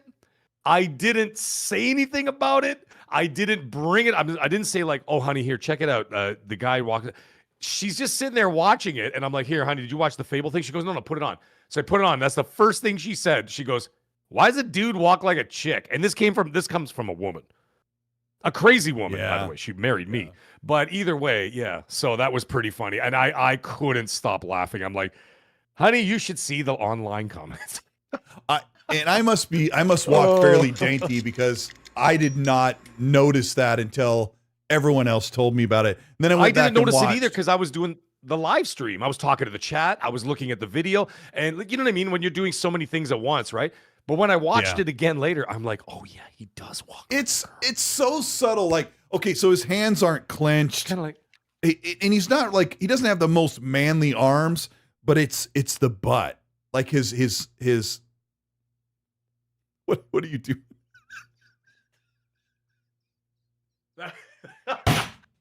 That's the walk. No, that's no way. That's the walk of a hero, sir. Here's how I walk. Of a hero. Yeah. That's Colt and I, ladies and gentlemen. Co-op in Fable confirmed. Colt and I. I mean, maybe maybe, yeah, it was the slightest bit dainty, but everybody was dogpiling on that and saying, it's because, a week ago it was like, I am not playing as that ugly chick. Those were the comments, right? And then now the comments are, I'm not playing as a guy who walks like that ugly chick. And I'm like, you guys are so bad. So Fun Speculation nailed it, by the way. Mav nailed it. He says, little did we know that the mocap was actually from me, ladies and gentlemen. It was me. I did the mocap for the gentleman in the game. But there was all kinds of thanks, Apex, clipped already. Where's the other guy? The incel, whatever his name is there. Don't do Astro, it. Last week he had the face. I was under the impression that Playground Games, they put that male character setup in the ninth inning, but I talked to someone who said they've always planned to have a female or a male body type. Yeah, because that's the new theory out there now. It says like, oh, they had no intention of doing it, but because of the backlash, they just kind of painted somebody on top of some painted someone on top of the animations or whatever. So I'm like, okay, all right. So. Yeah. Anyways, whatever, man. What are you gonna do? What are you gonna do? Listen, at the end of the day, there's doing videos out there for. He says Colt stood up and he's the same height as he was sitting down. Yeah, well, it's because he's sitting on a phone book, ladies and gentlemen. Remember those things? This chair from the 90s. I have this chair up as high as it can go so that I'm at eye level with my camera. So yeah, my feet don't touch the ground, so I can kind of. I'm able to swing do like this. Yeah, so I'm able to podcast. When he gets excited about a game, when he talks about Fallout, when he talks about Fallout, his feet start going like this. Yeah. That's a different thing you're doing right there, Mag. Yeah, I should probably stop. Yeah, I'm stopping. I'm stopping. Yeah, a little zesty. Yeah, I don't know. The guy that motion cap, maybe he's lighter in the loafers than most, but whatever. Happy Bomb goes, does his walk affect gameplay? No, it doesn't. And it might affect the frame rates. They're going to have to boost the performance on the hips to get them up to 60 FPS hip sway. Those hips are going to bring CPUs like down to their knees with that performance. It's going to be a problem. Yeah. We'll talk about performance real quick. I kind of believe that Fable is actually going to have a 60 FPS mode. I just have a feeling that I would imagine so. Yeah. That level of detail and all those NPCs, that the performance mode would be a pretty low resolution that'll lean heavily on, up-resing solutions, because Forza Horizon 6 was announced to have performance mode on Series X and Series S. And Fable is built in the same Forza Tech engine, and it's also open world, but, NPCs walking around towns could affect frame rate more than, 25 cars on a track. So there's kind of some variables there, but I'm going to lean towards 60 FPS being on there for Xbox Series X guys and PS5 people for sure. I don't believe that PS5 Pro will be the only one with the performance mode. That's not how it works. They're generally the same CPU, but people are wondering about that, and I'm going to kind of be wrong as usual and say, hey, I think it's going to have a performance mode, and hopefully they don't come in hot. I think so. I don't know. Colt, you can't. They're gonna have to. And the thing is, they will. It's gonna have a performance mode, even if it's 1440p 60, whatever, up res, this and that, whatever. They'll do the little magic, whatever. They'll figure it out, because you got to have a performance mode these days. You can't be wandering around an open world in these days, regardless of how detailed it is and all that. At 30, it'll be a bloodbath. You know it, Colt, because people are waiting. Because people are waiting for that absolute 100% opportunity to sit there and go, screw up. And then as soon as it does, they're like, I'm in the money. Because then all of a sudden, all the YouTube videos are going to come flying in, right? Yep. Big views, big controversy. And they're waiting for it because they're like, this is a big payday. I need Microsoft to screw up big. And, Microsoft steps on a lot of rakes. Let's not lie to ourselves. They've made a lot of money for a lot of people in negative ways. But, they will not do that for this game. I'm telling you right now, there'll be a performance mode. I don't have anything to back that up. I'm just saying, from a logical point of view, I can't see them doing a 30. I'm gonna repeat exactly what you said, because Avowed and Outer Worlds were 60 frames. I think it might have been a problem during the pandemic, that whole thing, like when Starfield launched, at 30. they were building that during the last bits of the pandemic. But yeah, I just think that's probably going to be 60. I don't know how much of a difference that makes. Ryan Hodges, thanks for the £5 super, says the internet has made people feel like they need to have an opinion and negativity gets more attention. Some people need it at any cost. And then he names a YouTuber that always says that Xbox is dead. I'm going to brag for a second and say negativity does not always sell. Not always. 95% of my videos but if you play are it right. Yeah, I mean, there's stuff that I've needed to Your report on videos that's generally negative. aren't negative. They're not, and they well. generally have done better than one guy who constantly says Xbox is dead. There is a limited audience of people who are interested in a gaming platform dying. There is a never-ending audience of people who want to talk about the next great game that they want to play because they enjoy the hobby. And that's how I look at it. Biff Rinaldi, thanks for the 5. True. I don't recall them mentioning Watch Dogs in the restructure announcement. I think it's dead. It's probably on ice. But yeah, I appreciate you. Illuminati 420, thanks for the 5. Can we as Xbox and PlayStation fans agree that since Game Pass debuted, Xbox has led in software and PlayStation has led in hardware? Love the show. Yeah.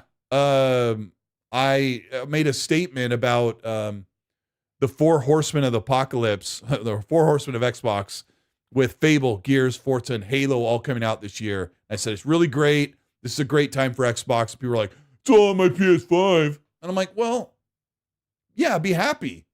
Because PlayStation is waiting for Soros and Wolverine, and then MLB. That's kind of really all they have this year. But Xbox is putting those games on PlayStation. So PlayStation fans should absolutely be celebrating that one first-party studio is providing them tons of games. Andy Hart says, is Clockwork Revolution still due this year? No, it's not. It never was. But we have an update. Yeah, they never. They kind of quietly confirmed behind the scenes that it was not going to make 26. So there are issues there, and I actually spoke to somebody at the studio. So a while ago, that was back in November, mind you. But I mean, still, whatever. He did say the same thing. He's like, it's not going to make it.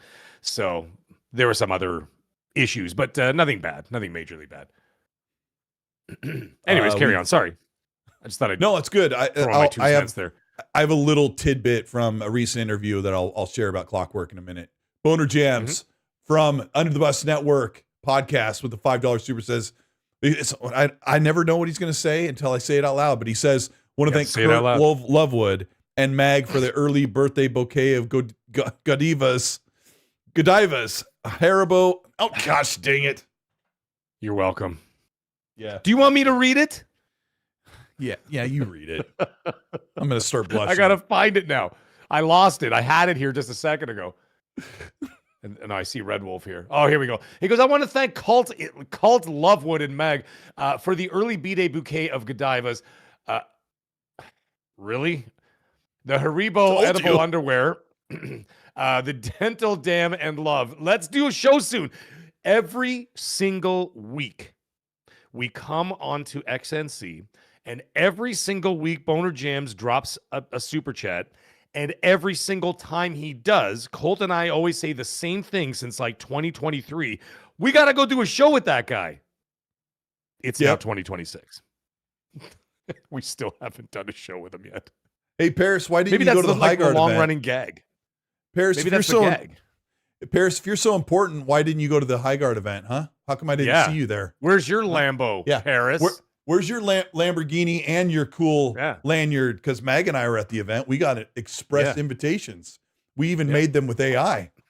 So I put on my wig and my glasses. I picked up Colt in the Lambo. We sped down to L.A. like Cruiser USA, the dressed game. like Thelma and Louise.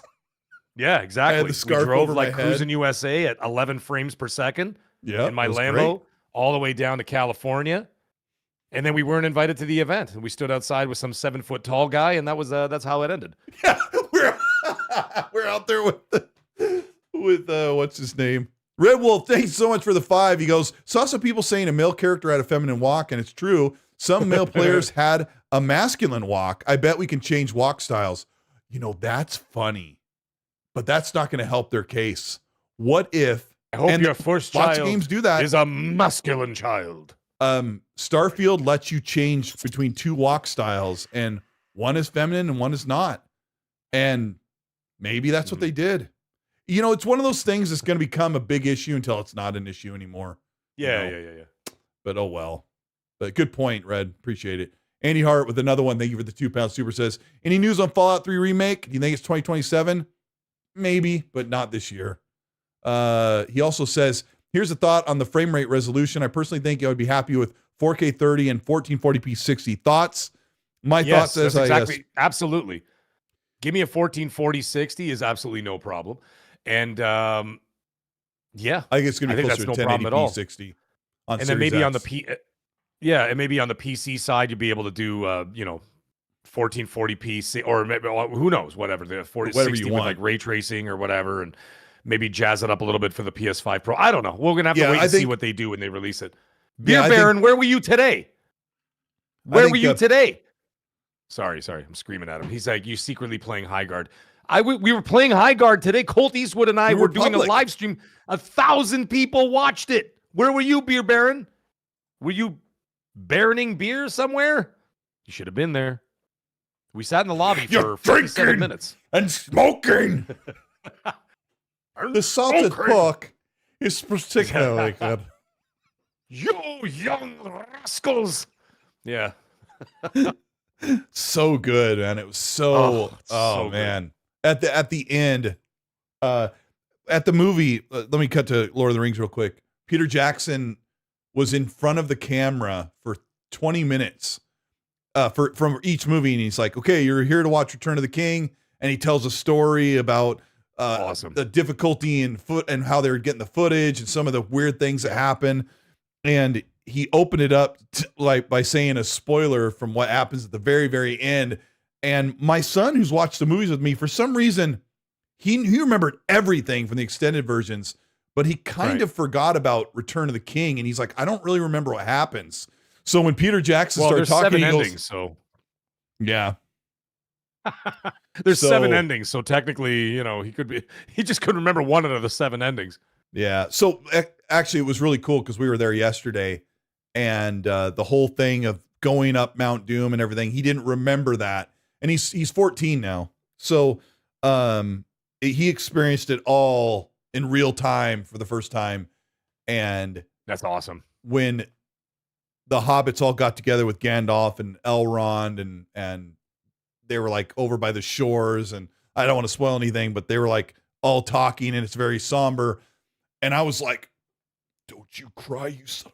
Don't you be a wuss I cry right every time. I don't care. I cry every single time. I cry like a baby when I watch Lord of the Rings. And the music, the music, like Howard Shore, this guy just crushes. The Shire theme. You know what makes me cry like a blubbering fool? You bow to no one. Oh, I lost it. Oh, don't do that to me. And I knew it was coming. And he walks over and he's like partying the crowd. And I know that they're going to show the hobbits in just 20 seconds. Yes. And I'm like, don't you cry. Oh, I cry every time. And then when they start bowing, and then he goes, my friends, you bow to no one. And then everybody else bows to the hobbits. I'm just like, that's it. I'm dying. Either that or else the final fight scene, Frodo. And then they run into the battle. And then, like, you see the hobbits running out there. They're, like, running into the battle, too, like, at the gates of Mordor. Amazing. And I'm just like, I can't do it. But, malt beer. And then I realized.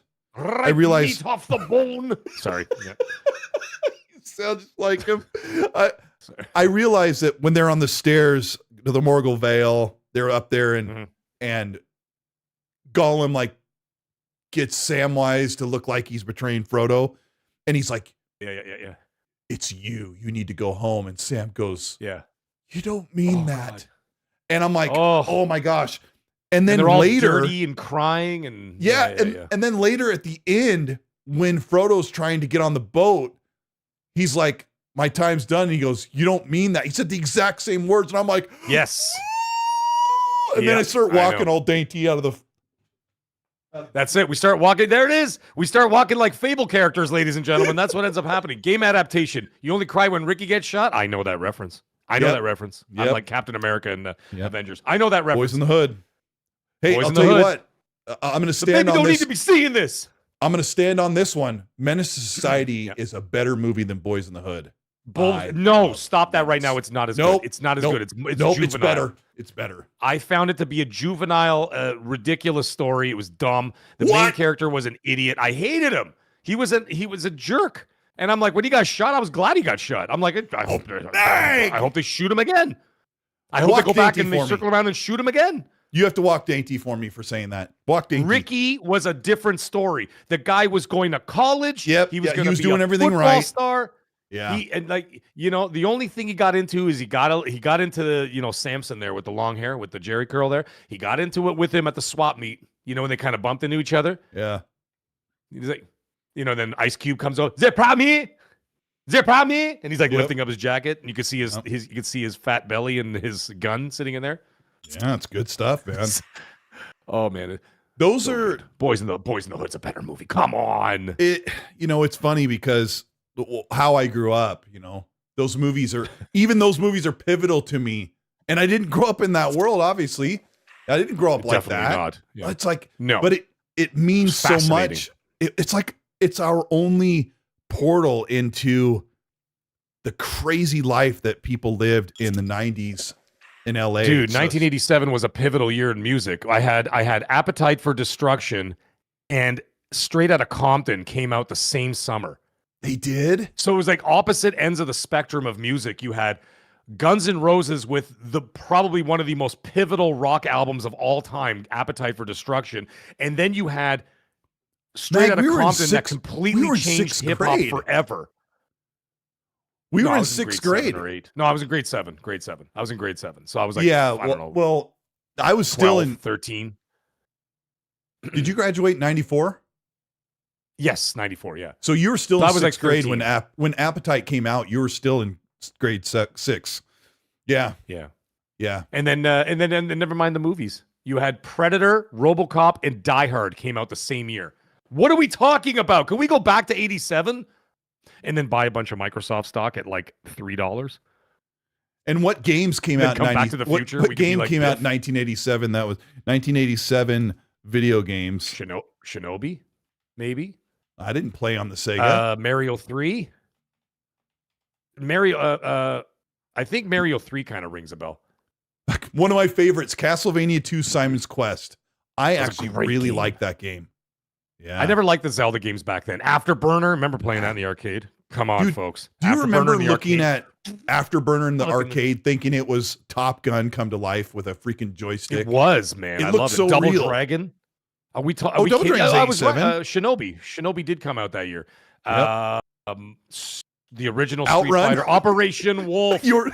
Outrun, I've got a big white screen on here, so I'm looking at Wiki, but yeah, Outrun, which you already mentioned today, was released. Yes. Bubble Bobble. I was talking about Cruising USA. Game. You did say Cruising USA. About? Yeah. Operation Wolf. You remember that? Like that was at the height of like Rambo, in the 80s, and they had the Uzis. Remember that? And then you could press the side button with the grenades. What was the one that had the rolling ball to roll your character in and out of cover? It had a little red or orange ball that you rolled. Wasn't Rolling. No, Rolling Thunder was just the game. You could actually just use that with a joystick. I can't remember. But Rolling Thunder is a great game too, folks. Go out and play that game. Anyway, yeah, I could just look at this list forever, but 87 was amazing. But, Boys in the Hood was 91, I think. I think so. And then Menace was 94, I think. Might have been 93. But yeah, really, really good times. Really good times. We've got a couple here. All right. Jay Foley, Xbox, thanks for the 5, says, we as gamers need to do better and spread positivity to both platforms because console wars aren't cool. PS5 and Xbox both have great games. Yep. Jay Foley, speaking of which, you're having trouble getting into the member Discord on my side. Either go to my main YouTube page or whatever, and because you're a member, there should be a link already there that gives you access directly to the Discord. If you're having a problem with it, come to Magcast tomorrow night. No, that's not some kind of a shill move. I'm being serious. Come to Magcast tomorrow night, 8:45 p.m. Eastern, and get in the chat, and one of my mods will literally put you in there manually yourself, okay? So come to my channel tomorrow night, 8:45 and on, I'll be on, and then one of my mods will take, like, because some other people have had problems with it, and most actually are not having a problem with it. But either way, one of the mods will help you through it, and they'll get you in the Discord, because the Discord is so awesome, man. There is such a party in there going on 24/7. So do that for me tomorrow, dude. He was asking me in the chat because he's new to this kind of thing. So I said my mods will guide you through it, and I have 2 administrators running the Discord, so they will guide you through it, and they'll get them in there. So dang, big Showtime mag over there getting it all taken care of. Yeah, man, I got 2 administrators, Aero Nation and Kit. They're amazing. They run the whole show, man. We even got bots in there that run that run different programs and stuff, and animations and all kinds of cool stuff. Yeah, nice. Anyway, sorry. Go sub to Mag. Toby Leahy, thank you so much for the 10-pound super. Says, hi guys, I'm going to bed in a minute. Hopefully you're listening while your head's on the pillow. He said, I've seen some leaks on the new Lord of the Rings open world game. Don't know when it's released, but it's meant to be bigger than Hogwarts Legacy. Shows are fire. I mean, we're talking probably 4 years out, maybe at least. God, I just want to play. Like, give me all of it. I mean, make it good though. First of all, that's the number one thing. Make it good, and then second thing, bring it, man. Just bring it. Yeah. Give us real Tolkien, source material.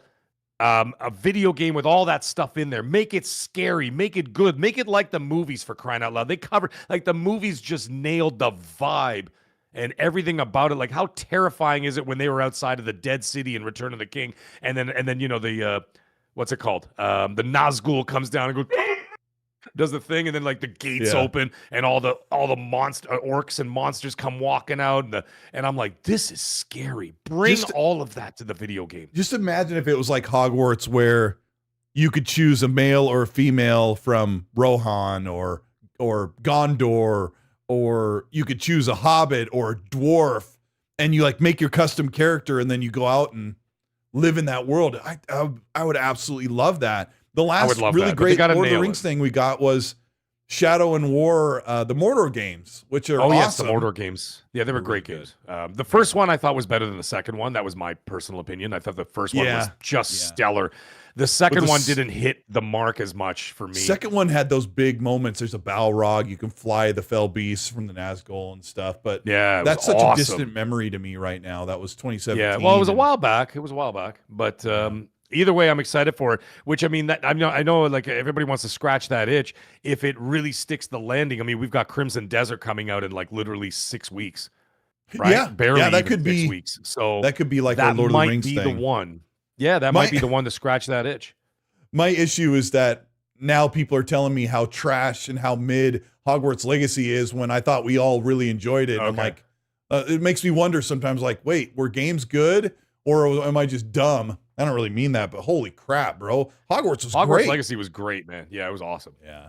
Andy Hart, thanks for the £5. Andy Hart says, what's your favorite of the Lord of the Rings trilogy? I know Two Towers ending for me, but Return of the King is his favorite. Fellowship, yeah. I think Fellowship for me was the best. I mean, Return of the King is such an epic movie. I mean, in every aspect, and it deserved every award it got. But I think that I could sit through Fellowship more than the other ones, just because it's. I would say I would go Fellowship, Return of the King, then Two Towers. What's that? Yeah, but Fellowship is like more comfortable. Like, it's there's so much tension from Helm's Deep and the battle on Pelennor Fields from the other two movies. But the only thing that's missing from Fellowship is Gollum doesn't really appear into it. And there's some, I'm getting more familiar with the books, but there's some overlap that the movies do. You know, a good chunk, like the last hour almost of Two Towers, or of Return of the King was supposed to be in Two Towers. Oh, yeah. It's like, there's this weird overlap for timing. I can feel it in the water. The first 10 minutes of Fellowship of the Ring is possibly one of the best openings in cinema history. You know, where she does the whole things when she. Okay, all right, but I mean, I still think that opening where Galadriel gives the rundown. That was supposed to be Gandalf's like, what voice. Happened? Ian McKellen was supposed to do that voiceover. That's okay. She did it. She did a great job. Perfect. Like, I can feel it in the water. Yeah, it's like a lost alliance of men and elves fought, whatever, and they show the thing, and then You know, when Sauron explodes, and then there's that weird energy wave that knocks it, and you see like all the soldiers falling down. You watch that, by the way, in Dolby like DTS or whatever. Holy crap! And then like, oh, it's just so good. It's just so good. That's so great, man. I'm so glad we went. I spent probably $200 this week on dude. It's worth it. 30 tickets, 3 times, large sodas and popcorn and candy, and then my son and I went to lunch before the movie, so we wouldn't buy as much snacks. And I'm like, yeah, but you did anyway. You want candy? You did anyway. Cast it into the fire. Isildur. Yeah. Anyways, one last thing was Denethor is being like a total jerk of a dad to Faramir. He's like, I don't like you. I like Boromir. He's the better son. And my son leans over and goes, that's totally you, Dad. I'm like, what? Yeah. By the way, I don't know if you guys knew this, but whenever Colt gets upset, he puts himself on a large wooden pyre and he says to his children, he goes, bring wood and oil. Put a fire to my flesh. And they're like, Colt, it's just a game. And whenever an Xbox game starts doing really bad, I'm like, run for your lives! Yeah. Put a fire to my flesh. It's like, Colt, relax. It's just an update for Fallout 76. Don't do this, man. It's just server and then maintenance. I come running in on the horse online. and I knock him into the fire. Yep. Knock Colt into the fire. There goes Colteastwood, the last steward of XNC. Back to the Citadel. Son of Ecthelion. Oh my god. Daughter of Vasilion. Dog owner of Vakilion. Parrot of... Debate Nate, apparently the movie's not doing so good. I know a couple of maggots went to go see it in the theater, but as Which it's one? sitting right now, the new Silent Hill movie, it is really bad in... I think Rotten Tomatoes has it in like the single digits. I'm not kidding. Ooh. Yeah, stick to the games then. Fly, you fools. Yeah, oh my god, Jacob. Silent Hill F is so good, by the way. If anybody wants to play a game that you love survival horror, Silent Hill F is the game. Return to Silent Hill. Jacob says, fly, you fools. For probably 5-10 years, I thought he said, farther, you fools. Because I couldn't tell what he would be saying because fly is not in my vocabulary of run, get the heck out of English, here. Yes. So I thought he was saying, English, yes. father, you fools. But he doesn't say all those syllables. Fly, and then I can't remember where I finally got the actual answer. Yeah. Oof. Colt. It's 18% on the Rotten. The Silent Hill movie? Return to Silent Hill, and the crowd, or whatever, not the crowd, the 250 plus verified ratings from the audience, it's sitting at a 29% Rotten. Ooh, so it's bad. That's sitting there. That's like Highguard levels of scoring there. Jacob says, read the books. I have done the audio books. There's a guy named Phil Dragish who has recreated the audio as he reads the books, and I've listened to probably half of the trilogy that way, which was funny because I was doing that this winter before I even knew that the movies are coming back to the theater. So when I got this announcement that they were coming back to the theater, I was like, oh, this is perfect. This is perfect. We've got, and then of course there's a new Lord of the Rings movie, The Hunt for Gollum, that's like starting production soon. So yeah. Udani goes, hey Mag, give us the zesty walk. You already got the zesty walk. How much more do you want? I know I got the new camera. We got to do HD zesty walks, but you know, yeah, I'll bring a sword next time. Okay, I'm gonna do that. I actually might make a video. Not a video, like I might do a short, and just make jokes about it. Just see how many about people the walking. I can piss off. Hey, that might actually either make them laugh or make them piss off. Piss them off. One of the two. And make them change the game. KY Bob, thank you so much for the 5. Says I have 73 and a half hours in The Last Caretaker in early access on Steam right now. It's coming to console time this year. It's all I want to play. What is it? I haven't heard of it. I've never even heard of that game. I'm looking it up right now. The Last Caretaker? I mean, I know the movie The Last Starfighter. Been a half already. There's The Last Dragon. I mean, we all know that. It's a survival game, and it looks like it takes place, it's kind of like a space survival game, or it takes place in the water. That's cool. KY Bob, I've been playing Enshrouded and Dawn of Defiance, so this looks like something I would actually play. And it's an 83% or a 9 out of 10 on Steam. And he said it's coming to console. Enshrouded is coming to console as well. That is like your Lord of the Rings style survival game. You can chop down trees, you can bury and make a hobbit hole. It actually has hobbit doors. It's awesome. And it's coming to console, so you guys will finally see what that's all about. Bruce Leroy, that's right, Struggle Boxing. You got it, buddy. Last Dragon. Who is the master? Show enough. Furious Legacy says, Colt, did you watch the Lord of the Ring of Power show? It's so bad. Have you seen it? My son and I watched like the first 5 episodes, and then we just never went back. Yeah, dude. There's like one good moment. That I was like, yeah, it was weird. I wasn't loving it. No, I don't. The words I want to say to describe it, I'm not going to say on this channel. I'll say it on my channel. Speaking of something you don't want to say on this channel, give me your disgraceful excitement-o-meter for Kiln, the game where you play as a clay pot and carry water around. I'm not going to do it. And listen, it's not a slight against the game. I'm just not a party game guy. Like I don't play like the party games, with the teddy bears running around beating the crap out of each other, and you know what I mean? Those kind of. I'm like, maybe my kids like them, and they screech while they're playing with their friends and stuff, or like the I don't even play Mario Party games, and I own like the Mario Party games. My kids play them on the Switch too. I can't do it, man. I just can't do it. And so, you give me a party game, I'm like, no, man. It's no offense to the game. It's just definitely not for me. I don't think I would have played really those like party games either, but that blue number bought me Lego Party, and I played with Red Wolf. I played with Dante, and I played with Hargeet, and there's like a never-ending supply of mini games that you play. You go around the board like a board game. Mm-hmm. It's really super cool, and it got good reception at Summer Games Fest this year. So we've been playing that. So, but Kiln is like a 4v4. I didn't expect that. When 4v4. When you started talking about it, I thought it was just like a game like what the heck's it called? Oh, where you play the lighthouse. What's it called? Why can't I think of the name? Yeah, Keeper.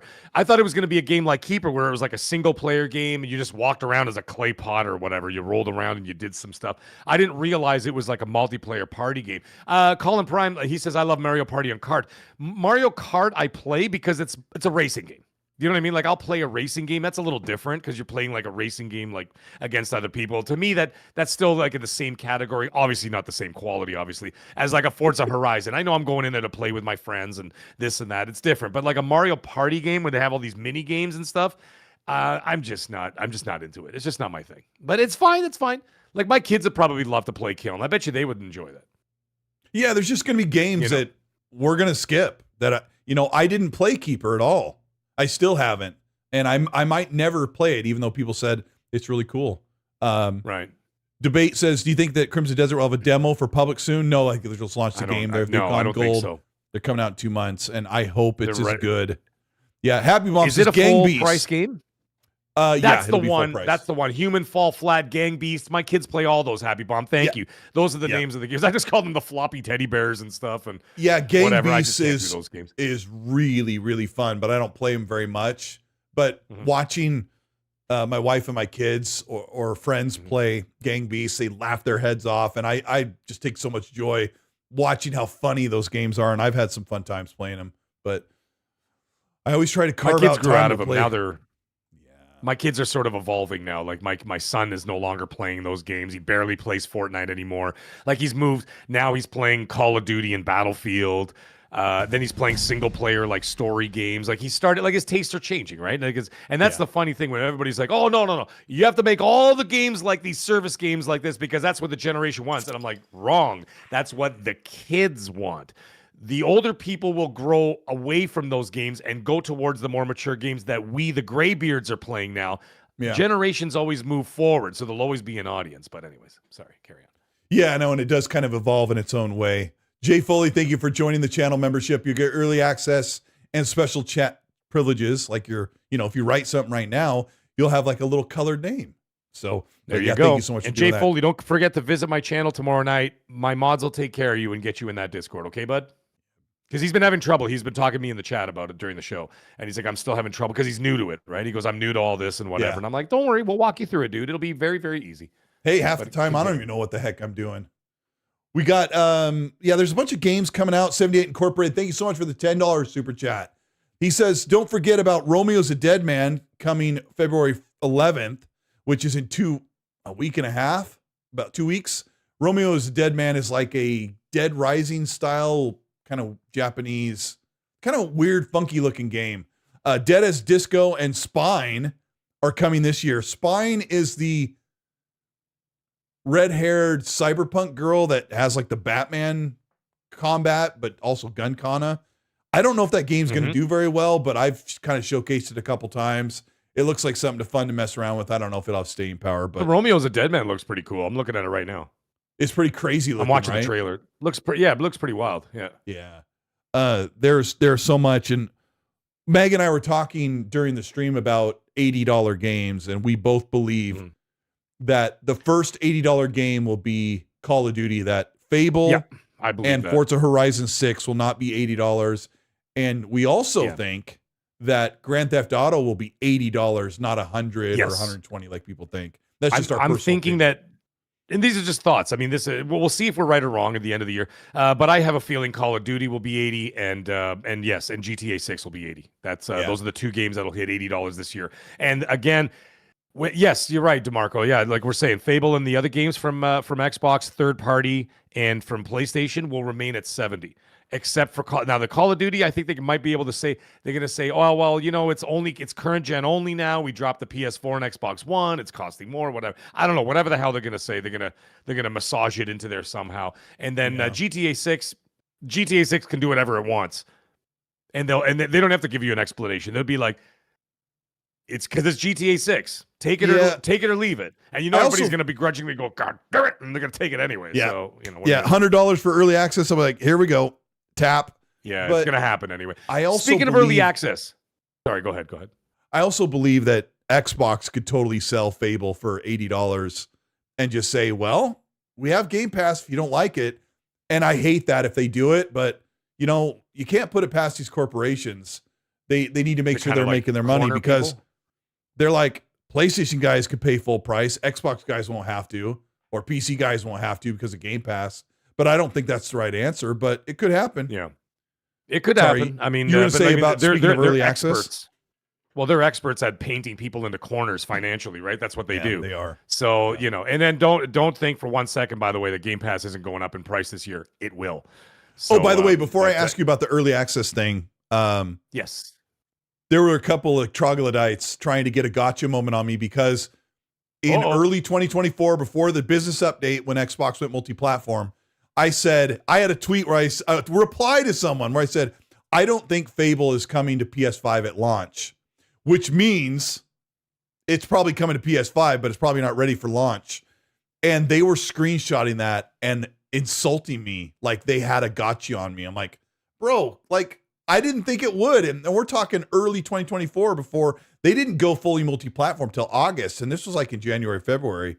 I just saw a couple of people like throwing that dirt on there. I'm like, come on, guys. What are we doing here? Digging into there are silly people out there. I mean, it's ridiculous. But even with me, there's something that actually been irking me over the last couple of days that I've seen some of the discourse happening with the extremists online and stuff, whether it's YouTube or whether it's on Twitter and all that jazz. And I'm like, look at you guys. Some of these people, which I would never say their names, some of these people are the ones who threatened me. The people that sent me more threatening messages were dealt with on a different level. But you know what I mean? Like, it's all that kind of stuff. It's just, but like, I'm like, you're the same people that were literally sending me death threats because I said that there were games coming to that Xbox was going multi-platform. Yeah. These are the same people that you see online right now. You can go to Twitter right now. And now they're parading around going, the only games PlayStation's got is Xbox. And I'm like, wait a minute, you threatened my life saying that would never happen, and now you're championing it because it fits your whatever psychotic incel narrative. And I'm like, that is the most insane thing I've ever. And I want to call them out so bad, but you know what's going to happen? It's just going to start. I don't want to get involved. I just stay back. I don't either. But it pisses me off, man, because I'm like, imagine that, you clowns. And then when some of the people who I blocked, banned, whatever, and then they come crawling back and they talk to other people, oh, Meg, this guy said he wants to be your friend again. I'm like, no, thank you. Goodbye. If I blocked you for a reason because you're a whatever. Because you're that unstable, I don't need to worry toxic, with you horrible people. Yeah. I don't need No. that in my life. So exactly what he's saying, man. It's all stupid. It's ridiculous. What happened to you is ridiculous. Just leave it alone. Enjoy the games and have a good time. Nobody cares where you're playing it.